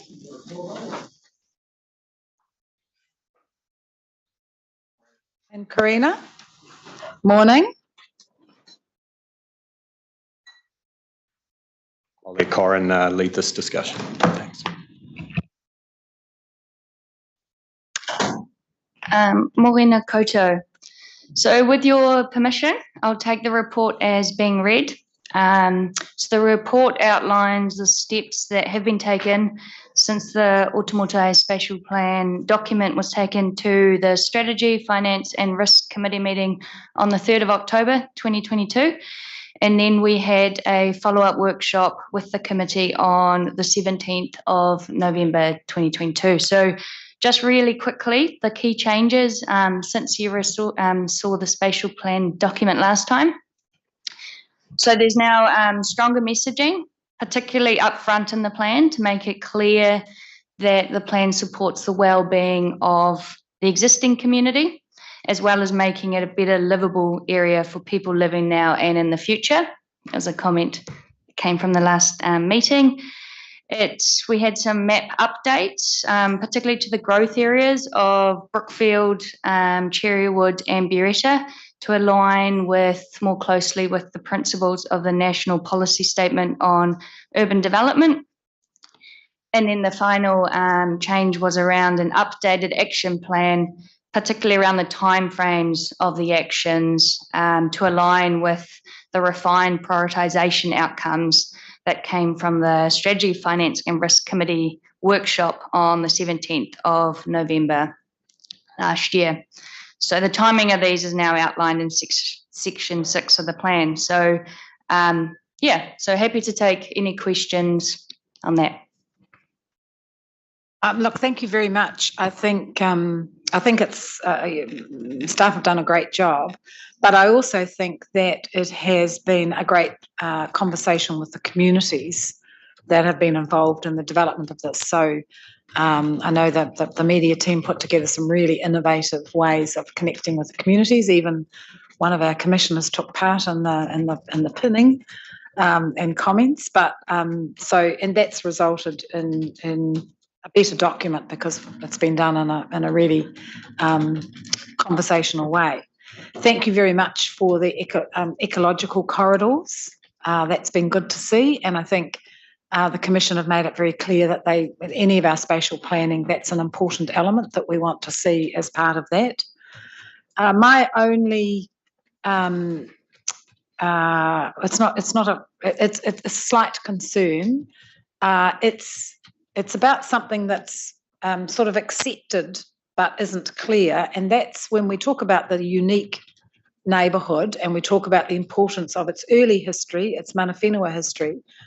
I also know, because I've been told by several people, of the more recent history where it was, and you can see from the photos, where it was actually orchards, and that's sort of part of Tauranga's history, is that so much of that residential area was in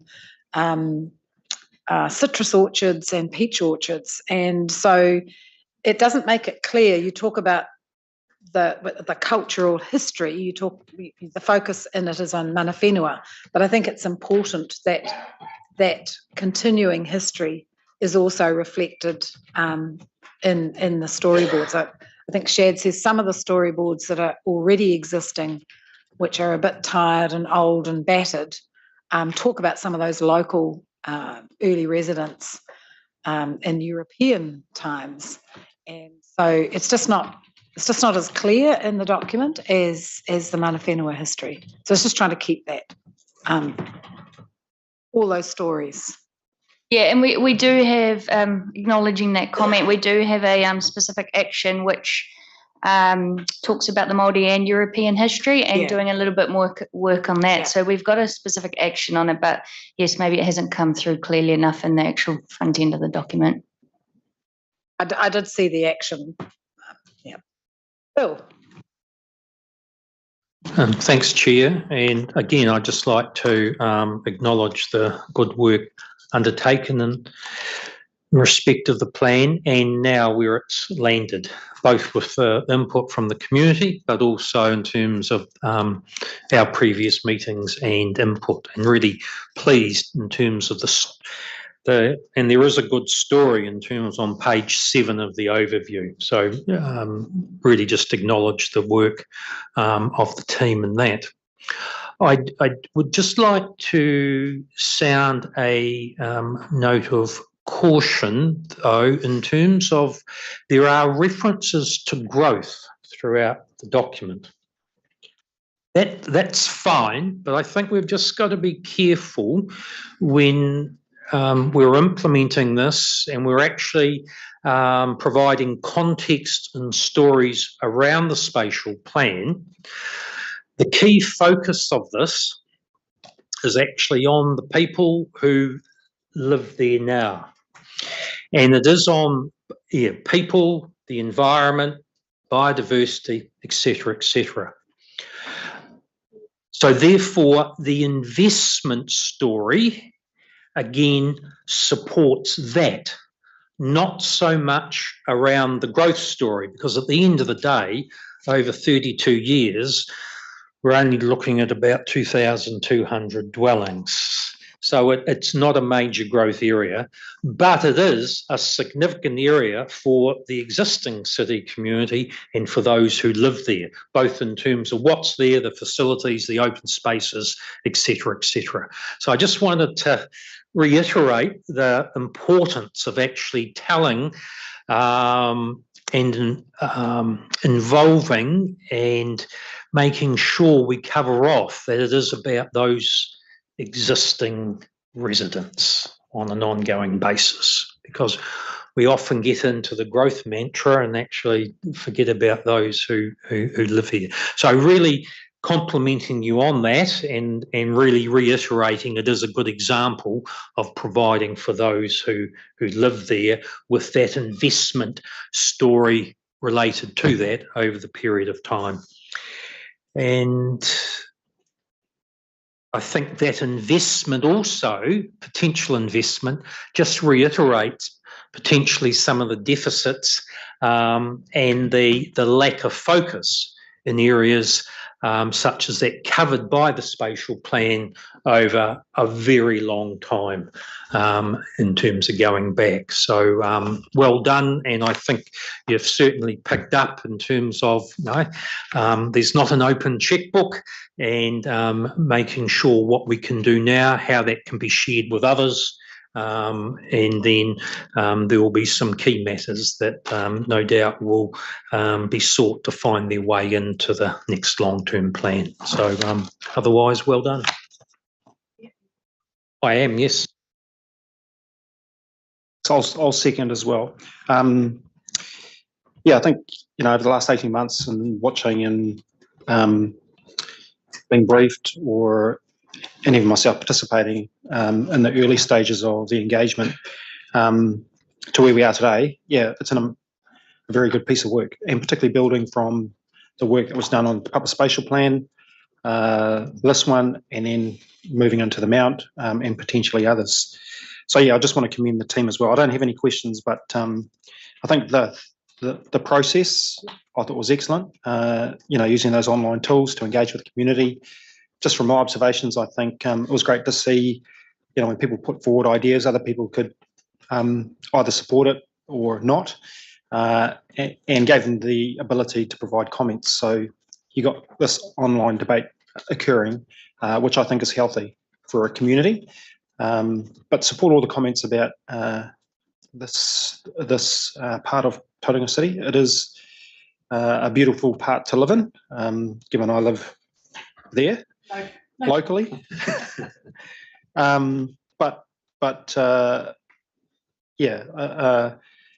using the opportunity for what we've done here to help inform processes, particularly for the Mount spatial plan, which we've currently got underway. So if we can use some of those learnings in terms of how we connect with the community. The Mount's got a different story to Waitemata.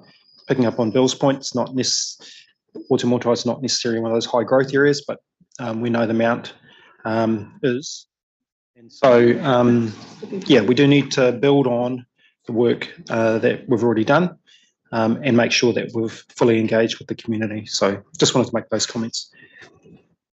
Oh, and also to note, I have seen some of the works underway on the Vale Street, Buretta Road roundabout. So,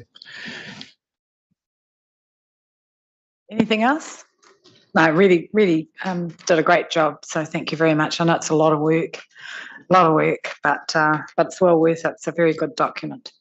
All right, so it's been moved and seconded then that we receive the report, adopt the spatial plan, and delegate to General Manager of Strategy and Growth for any minor amendments prior to publication. All those in favour say aye. Against? Carried. Thank you very much. Another tick that one off. Okay, so submission to the, I'll get on the right one. Submission to the Ministry of Transport. Who's talking to that? Good morning. Morning, Nakota. My name is Rob. I can briefly introduce the report if you like. So the Ministry of Transport has prepared a draft strategy regarding electric vehicle charging infrastructure. It's called the Charging Our Future strategy, and the report seeks to provide some feedback on that strategy. The emissions reduction plan released last year by the government identified a target to increase the zero emissions vehicle fleet to 30% of the light vehicle fleet by 2035. And that's a very ambitious target for New Zealand, considering we're sitting now just over 1%. The number of active EVs in the fleet in New Zealand has significantly increased in the last couple of years, particularly since the introduction of the clean car discount in 2021. However, we'll need to add nearly additional 1.5 million EVs to the fleet to achieve that target in the emissions reduction plan. So ensuring, the adequate provision of EV charging infrastructure will be critical to realising that target, and the availability of public EV infrastructure to reduce range anxiety, that is concerns that people have that they won't be able to get to where they need to go within the EV's range. The draft strategy released by the Ministry of Transport is very high level. It focuses initially on light EVs only, although it does have an outcome area focused on heavy vehicles in the future. It identifies a vision, some outcome areas, some priority actions, and some future actions it may wish to consider. Look, the strategy supports a market-led rollout of EV charging infrastructure in New Zealand, supported by the government, enabling regulation, standards that ensure and maintain interoperability and market performance, and then government co-funding to plug gaps in that network, primarily through the Energy Efficiency and Conservation Authority's Low Emission Transport Fund. Places like supermarkets, health centres, shopping malls, etc., are already starting to roll out EV charging infrastructure in the city, and we see the petrol stations are starting to move into that space as well with pace.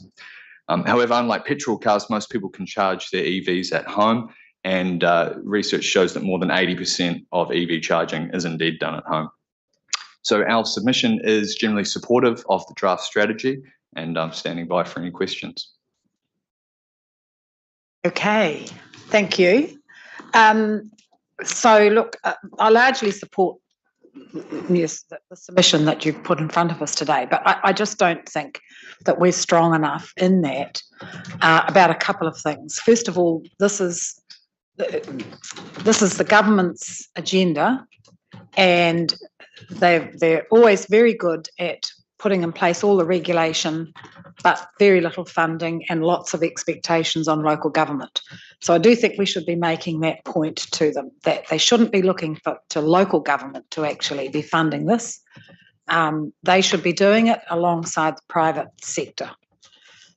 Secondly, I don't think in the submission we should be assuming that metros are excluded, and we should be looking for a much, much clearer definition of what municipal and community facilities are, because you could argue that every park in the city is a community facility, and the expectation would be on us then to provide, to take up that green space with charging. So we want it absolutely clear in black and white, that the expectations are not on us to do that. And I think you very gently never assume anything when central government is devolving responsibilities to local government. We want it absolutely clear who's paying for what and what the expectations are. So just really strengthening that. The rest of it, I mean, we all want it to be aligned and standardised. We all want that. So don't have any problem with that part of the submission, but to strengthen up the other bits so that we know exactly what's expected of us and we make it clear to them that they have the role, not us. Anyone else, Stephen? You've said it all. No, I totally agree with the Chair's comments. I think this is primarily a private sector responsibility, as is acknowledged in the plan, but there will be gaps in terms of market response because of population bases not being adequate. And so that's where government funding should be directed. And I would argue not local government funding, central government funding. That's what the ECA fund was set up for. That's what they should use it for.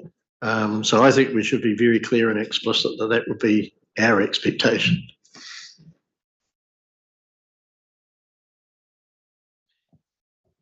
Thank you for the paper and the presentation. Just thinking about next steps from the government's point of view. Sorry, I'm kind of reflecting on all the wads of paper we've been reading over the weekend. What was the expectation around next steps? So we'll deliver our thoughts on the submission, and then what's the intention from there?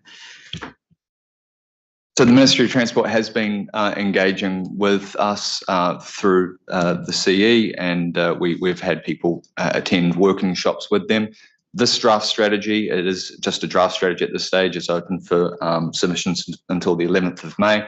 Our intent would be to provide a submission before that date, and then we'd expect to see a revised, hopefully final strategy from the Ministry of Transport. I think where you've left room for us to add anything, it would be to strengthen the piece in the report in the submission on page. Well, it's around seeking absolute clarification of the applicability of the target at municipal or community facilities. And also strengthening the expectation that this would be funded in a partnership between central government and the private sector, rather than relying on ratepayers.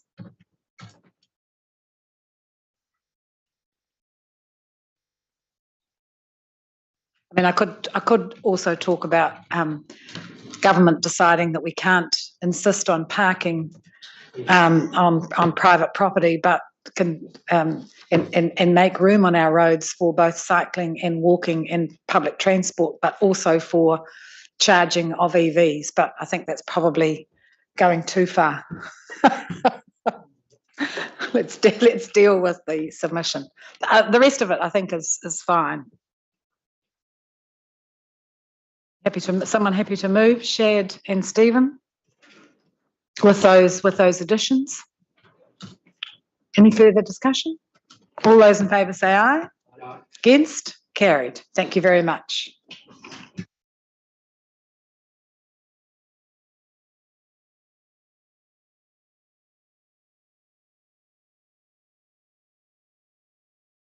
It's now after 11:30, so why don't we take a 5-minute stand up, turn round, shake it all about, break, back at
Oh, you say. It's quite important to put us on mute. We've lost Shad, have we? Oh, no, he's down there. Right, we are resuming. Yeah.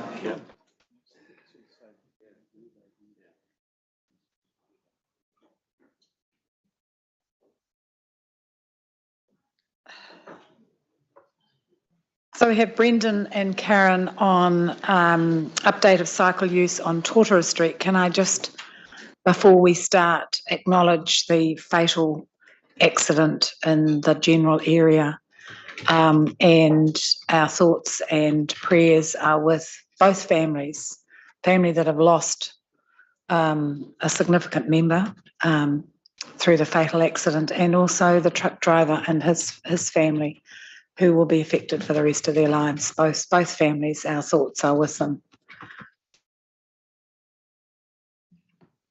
Thank you. And we were going to do the same thing because, you know, it's devastating for everyone involved. And unfortunately, cycle versus truck, a cyclist is never going to come out of that well, unfortunately. I'll pass across to Karen. This report really is intended just to give you an update on the Tauranga Street cycleway. It was unfortunately a little bit late opening with power supply, etc., needing to be finalised in March, but this is just to give you an idea of how it's working since it's been fully opened. I'll pass across to Karen. Morena koutou, thank you very much. Tauranga Street as a nationally strategic corridor has significant challenges, and the recent fatality is a reminder how sobering it is, mixing bikes and cycles. So we've done our very best to provide an option for people an alternative option for people to use a shared path. And this report, as Brendan indicated, is an early indication of use, given that the signals were operational only as of 16 March. In October of last year, we started seeing an increase. That's when a majority part of the path was complete between Hewlett's Road and Hull Road. And we started seeing quite a substantial increase over the coming months up until March. Weather dependent, given all the cyclones, I was still surprised that we still had a few people biking in during that time. But overall, against the benefit realisation plan from a cycle use perspective, we've exceeded, if the trend continues, exceeded our 2026 target of 30%, and on track to deliver 40% of 2031 targets. From a safety perspective, however, that is not the case. We are concerned. We've got a target of reduction of 40% of death and serious injuries over the next 5 years. Since the tragic fatality back in 2020, we've had 2 cycle-related incidents at Triton where people riding on Triton, vehicles turning into Triton, didn't see the cycle approaching. So we'd really like to encourage, given the nature of that road, for more people to, particularly between Hull and Hewlett's, and given the nature of the road, to utilise the shared path. I'm happy to take any questions. Very much, Karen. I think it is disappointing to see that there's still a number, a couple of times I've driven down there to see there's still a number of cyclists riding on the road, and the plea to them is please use the shared path. It's the safest way. Appreciate that the speed might be affected. I mean, 40k is the same speed as a vehicle almost travelling down there, but as we've seen, they're trucks and cyclists. It is not a good combination and never ends well when for the cyclist. So, like any other type of speed, it's dangerous, and so plea with the cyclist to use the shared path and just take an extra couple of minutes and actually get to their destination.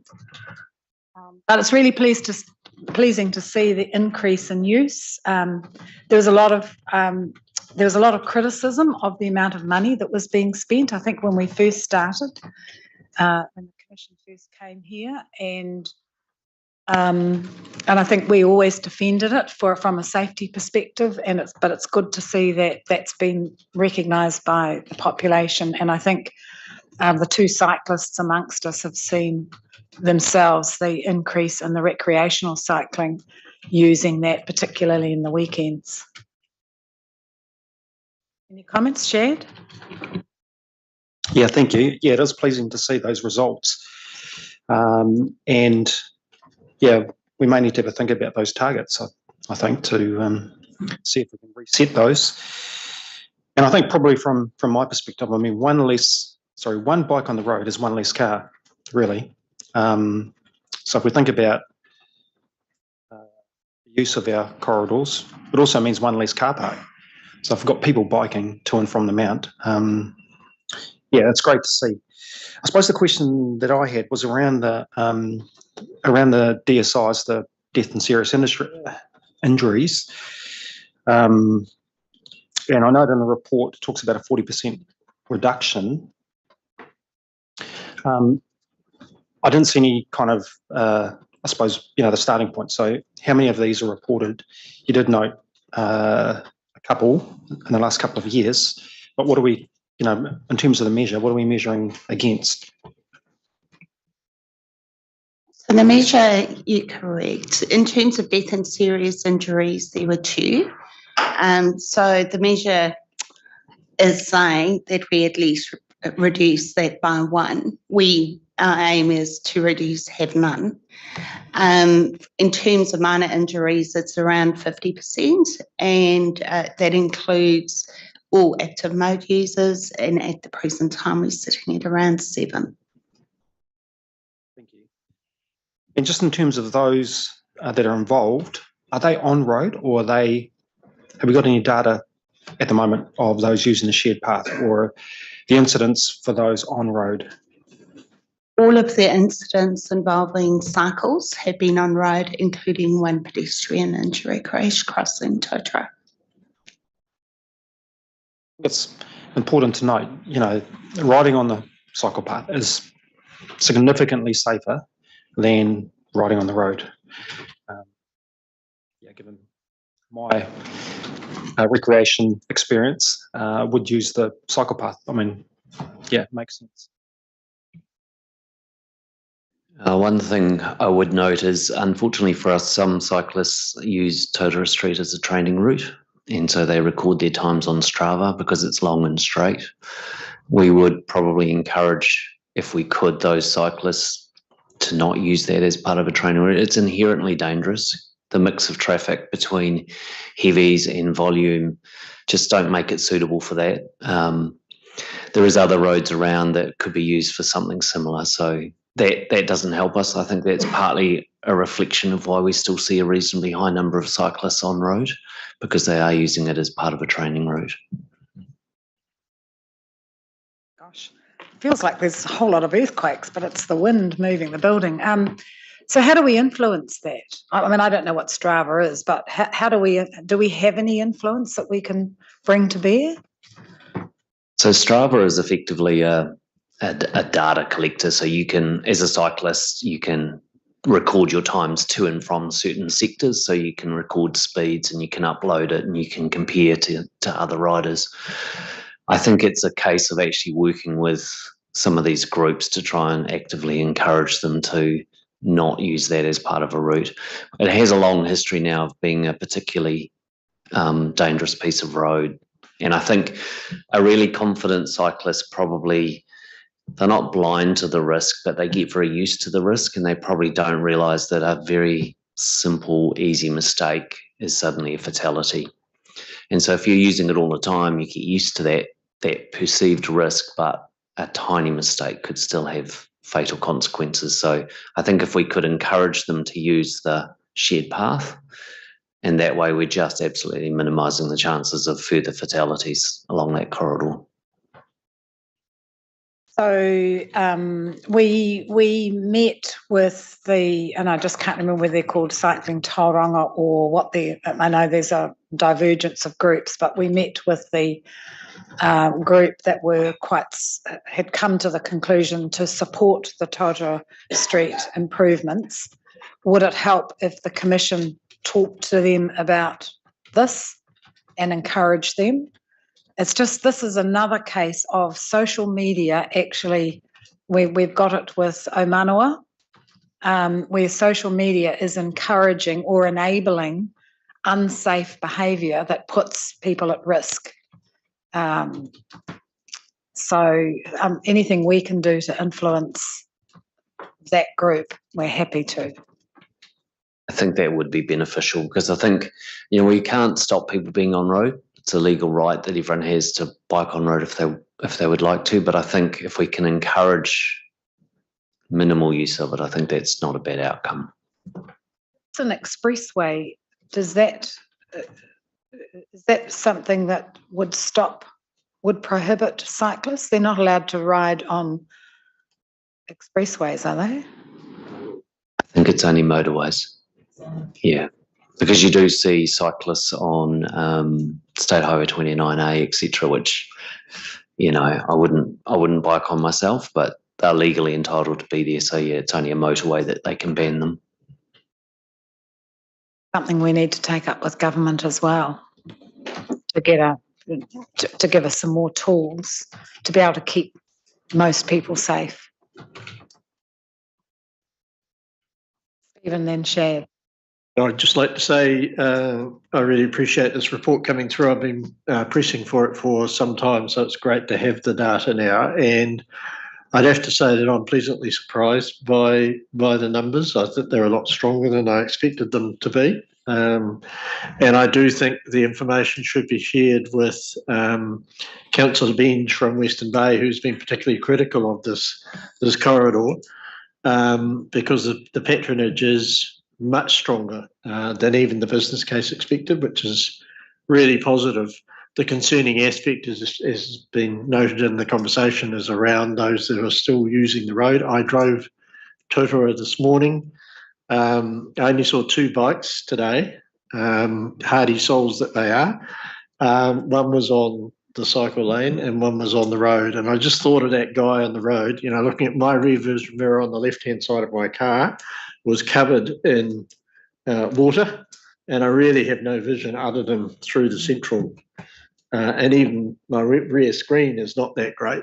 So the visibility of motorists, of cyclists, particularly in weather like this, is very poor. And, the risks are bad enough on a sunny day, let alone a day like today. And to be riding along that corridor when there is provision for a safe route is frankly nuts. But that's what people are doing. And I think we need to do everything that we can to encourage people to use the dedicated pathway. So with that, well done to the team on the data. Look forward to seeing it come through. Again, as we see, hopefully, a continuing increase in use of the safe corridor. All right, I just had a follow-up question, and around the use of the corridor, particularly for those on road. Are there any legal mechanisms for us? So whether it's I don't know if a bylaw could do it or another mechanism to restrict cyclists from the road. Are there those types of mechanisms that could apply in this situation? No, unfortunately, I don't believe there is. I don't know if we could exclude just a particular user group from a particular section of the road. Unless it's the only ones I'm aware of, which I'm not going to mention a certain name, is bus services, which, you can restrict use of other vehicles through. But as far as I know, a road is open to all users. Something that we need to put on our list for incoming local government minister, is to give us some tools, because you need to be able to keep your community safe. From a health and safety point of view, we certainly have a responsibility, and there are times when we can't do it. Bill. And thanks for the report. Just on the the information is intended, Brendan, to, and I know it references here in terms of reporting in 6 months, but in terms of the major cycleways that we have, it would be quite good to have that combined report just in terms of usage. And I'm just thinking of the cycleway out to the lakes and other cycleways in the city. So it'd be good to have that on 6 months. And I don't know whether it's part of the exec report or some other reporting that's done. We can most definitely put a report through that covers off the patronage across the network on the major cycleways and shows those trends as well. Our expectation is, based on what you see elsewhere in the country, is as we roll out more of these protected cycleways, whether they're shared paths or separated cycleways, your cycle volumes will continue to grow. There is, if you base on research, about somewhere between 70 and 80% of the population are interested in biking but don't feel safe. So there's about 10% that will bike regardless, 10% that will never bike for various reasons, and there's a 70 to 80% that will. So as we create more safe opportunities for biking, we will probably see an increase as that population sort of moves into the cycling mode, particularly with petrol prices and congestion that we're starting to see. So just a couple of comments. Great facility, great surface, and you can actually cycle side by side. Although I have to say, it's the use of it in the weekends, as exhibited here, is increasing. And Anzac Day, it was really busy in terms of people and families, etc., using it. So well done in terms of that job, given the opposition and concerns that were expressed. And then finally, just acknowledging when you're cycling north and over the railway line and you come to the Saltworks entrance, there's an electronic sign there for truck drivers turning right to cross the cycleway into that complex. Excellent. So it's just some of those other opportunities for road users or those that are crossing from time to time in terms of that type of signage. And it stands out really well. And I thank you. I'd like to acknowledge Dominion Salt down as a lot of the businesses, industrial truck operators down there. They've put the majority of their drivers through training in relation to navigating that corridor and with cyclists. In particular, that is a national trial where we're looking to see how effective those signs are to support increased conspicuity of people biking. So we look forward to the evaluation of that, in particular because Dominion Salt at times average around 70 trucks a day when they're taking salt to the port. So hence the sign. Thank you. So moved by Bill, seconded by Stephen. Can I just make the point that the fatal accident on Friday, was it Friday? Yeah, Friday, was not in Tortora Street. So any comments that we're making about cyclists don't relate to that. That was in a different part of the same area where we've got that conflagration, is it, between trucks, port traffic and cyclists, but it wasn't in Tortora Street where we're making these comments. Okay, so moved and seconded. Any further discussion? All those in favour say aye. Aye. Against? Carried. Thank you very much. Thanks, guys. Water supply fluoridation funding. Nick. Thank you. I can introduce that. I've got Brian Everett here as well, if there are any technical questions about it. So this is in response to a national directive through the Minister of Health to fluoridate by the 31st of July 2024. And central government have offered to compensate for the costs of the introduction of that, but it will only do that as we have incurred those costs. So this paper is about bringing the budget of $0.6 million forward through to this financial year so that we can implement those changes that are needed for our water treatment plants. Happy to take questions on that. So I'll come to Bill, but when we had the opening for Waiari, I asked then about fluoridation. So I'm just trying to get an understanding of what the costs, where the costs lie. Is it more our other treatment stations? Because the answer that I got at Waiari was, yes, we're well set up, and we knew that was happening. That's in mind. So I was quite surprised to see the amount. Is that more at our other two stations rather than the Waiari one? Yeah, good morning. So the budget is for all three water treatment plants, but primarily at the other two treatment plants. So what we did at Waiari was we made provision for the storage of the chemicals, but we didn't actually make provision. We didn't actually purchase the tanks and the equipment for dosing. So we have provision for storing it, and at the other treatment plants, we're going to have to make that provision for the storage. So there'll be civil works associated with that as well. So what we didn't do at Waiari was make the decision to fluoridate the water at Waiari. I thought that was the answer, but I thought I'd better clarify it. Bill. Thanks, Chair. It's not a technical question there, related to funding though. So we've had experience previously in terms of the three waters, in terms of commitments from central government regarding funding. Those commitments then get changed and, at the end of the day, what was promised doesn't arrive. So my concern is, and I understand in terms of your comment that they won't refund until we've done the work on our design. It's the potential to be left out of pocket and holding the baby, so to speak, if there are changes in the approach from the Ministry of Health in terms of subsequent reimbursement. So that's really my concern. And related to that is the 320K in terms of detailed design.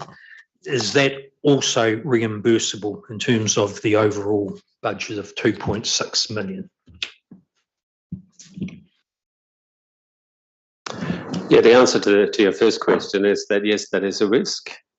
Well, we can't bank it until we have the money in the bank.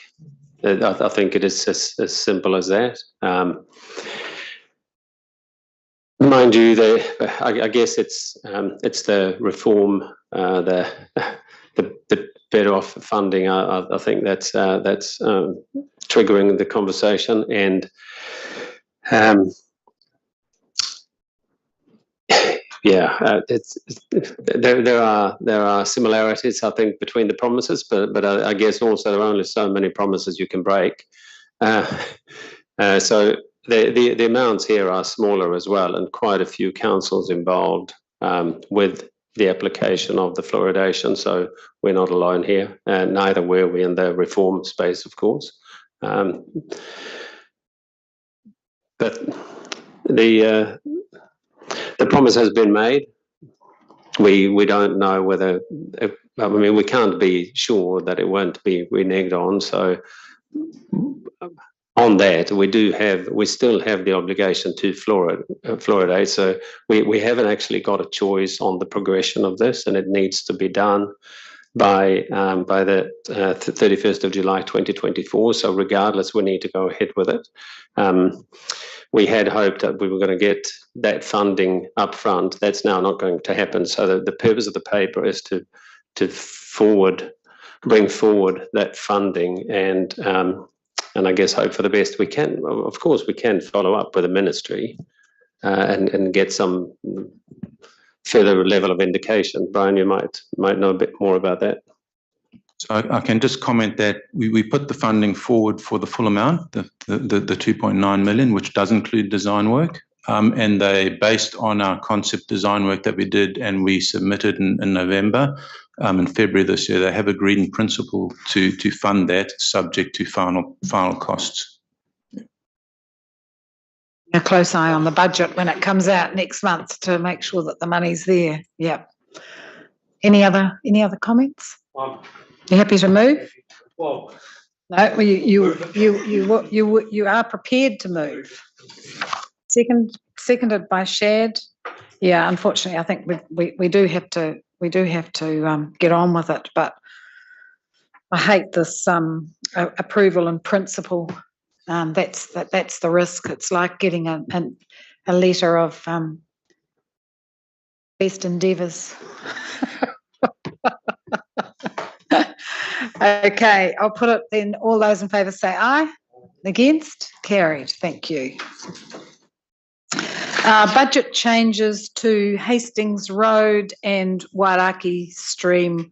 Well, the Papamoa East Emerald Shores roundabout crossing. Sorry. I'll just introduce Paul Young. So Paul is one of our program managers. He's been with the team since January, so this is his first council meeting. So please be kind. Basically, we're just requesting some project updates.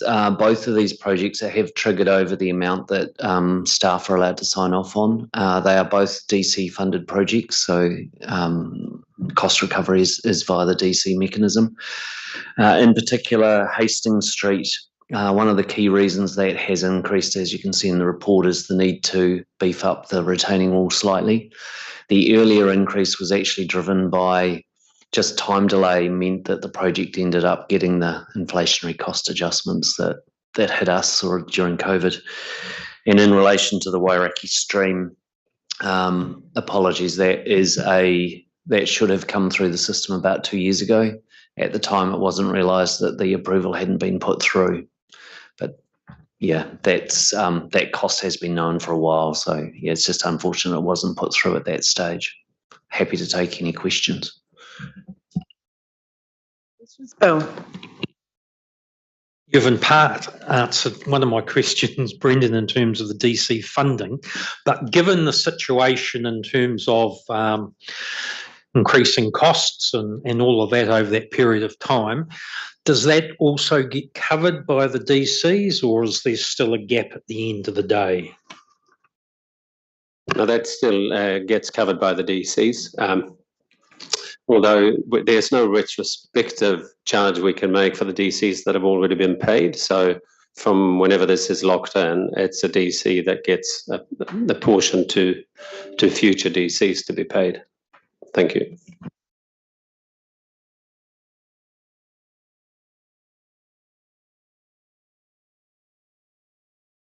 If I may just extend that further. So I'm wanting to get some sort of sense, Nick, of the proportion that will or won't be funded by DCs, I should say. Because I mean, I see this primarily as a developer cost, and so should be funded by developers.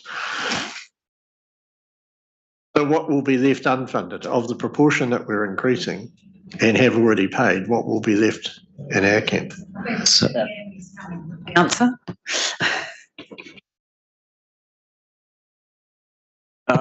Yeah, so two projects there in two different growth areas. You've got Hastings Road there in Pies Bar West, so it's sort of the lakes area. The majority of that growth area has already been developed. There's only a small portion of growth left to happen, probably less than 20%. So less than 20% of the additional overspend, additional budget will be recovered through DCs. The rest will fall to a rate funded sort of loan cost. That would be a similar situation for, I think the other project was the Emerald Shores Crossing in Wairaki, again, a growth area where most of the developments happened or already been consented. So there's not really any way of, because the growth has happened, it's paid its DCs, you can't go back to those people and charge them more at this point. I think with Hastings Street, we're recovering about 93% through DCs, even with these adjusted costs. So it's still a reasonably high recovery rate. That puts my mind at rest a bit, because I mean, it was, in this case with Hastings, it was largely a delay on the part of the developer, as I read it, that caused the increased cost. No, there was delay on both sides. Yep.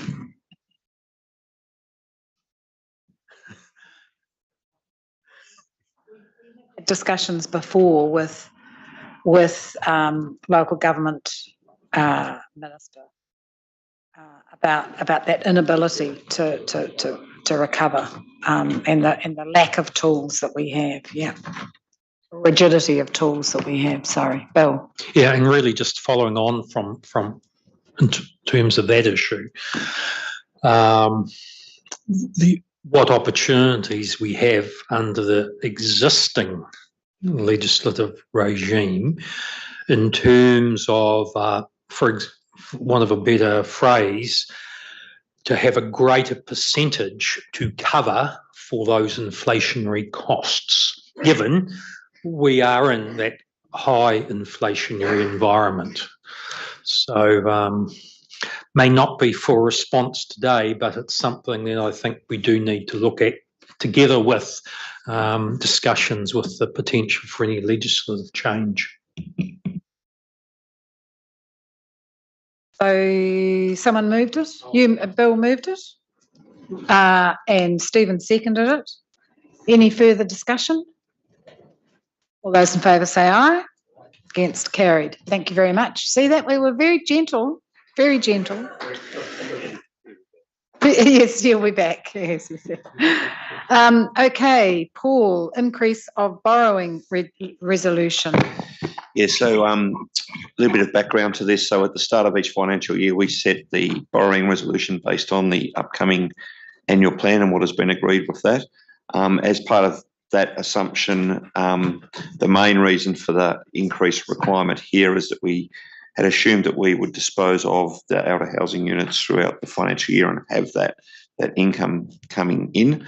That hasn't occurred in this financial year. So the bulk of the reason for the need of the increase in this year is due to the delay, which will take place in the following year. So there'll be an offset. So the bulk of this is timing. There has been some additional purchases through the year, but the bulk of it is largely timing related.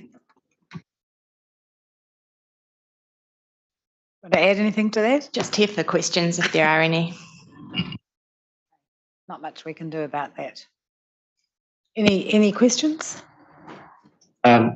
Some of the increase though was due to delay in CIP funding coming through as well though. Are they making any contribution to our added borrowing costs?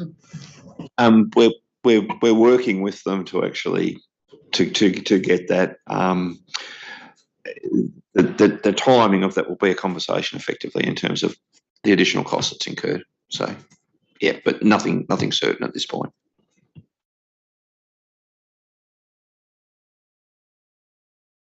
Yeah. So I need a mover and a seconder. Stephen's moving, Shad seconding. All those in favour say aye. Aye.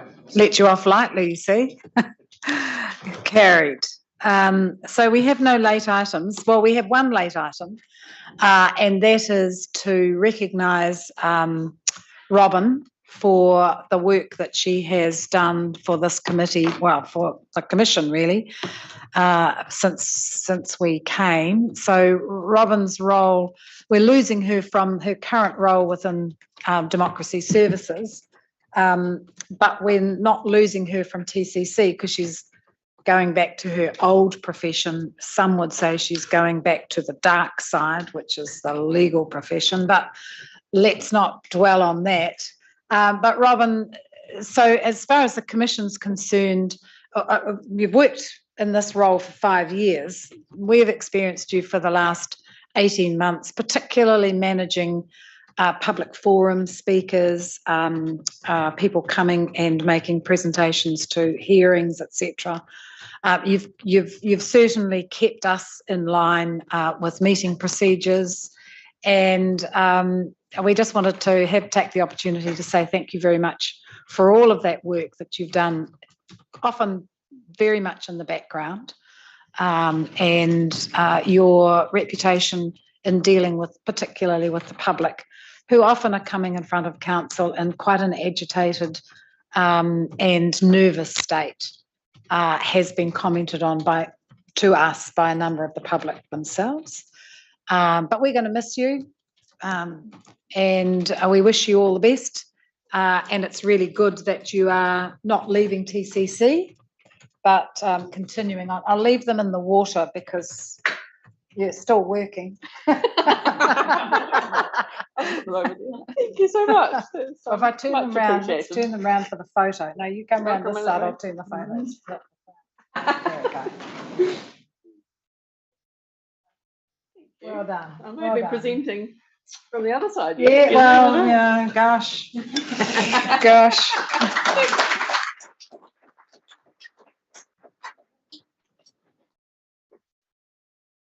Okay, can we have a mover and seconder to go into public excluded for the reasons outlined in the agenda? Shared, moved, and Bill seconded. Any discussion? All those in favour say aye. Against, carried. Thank you.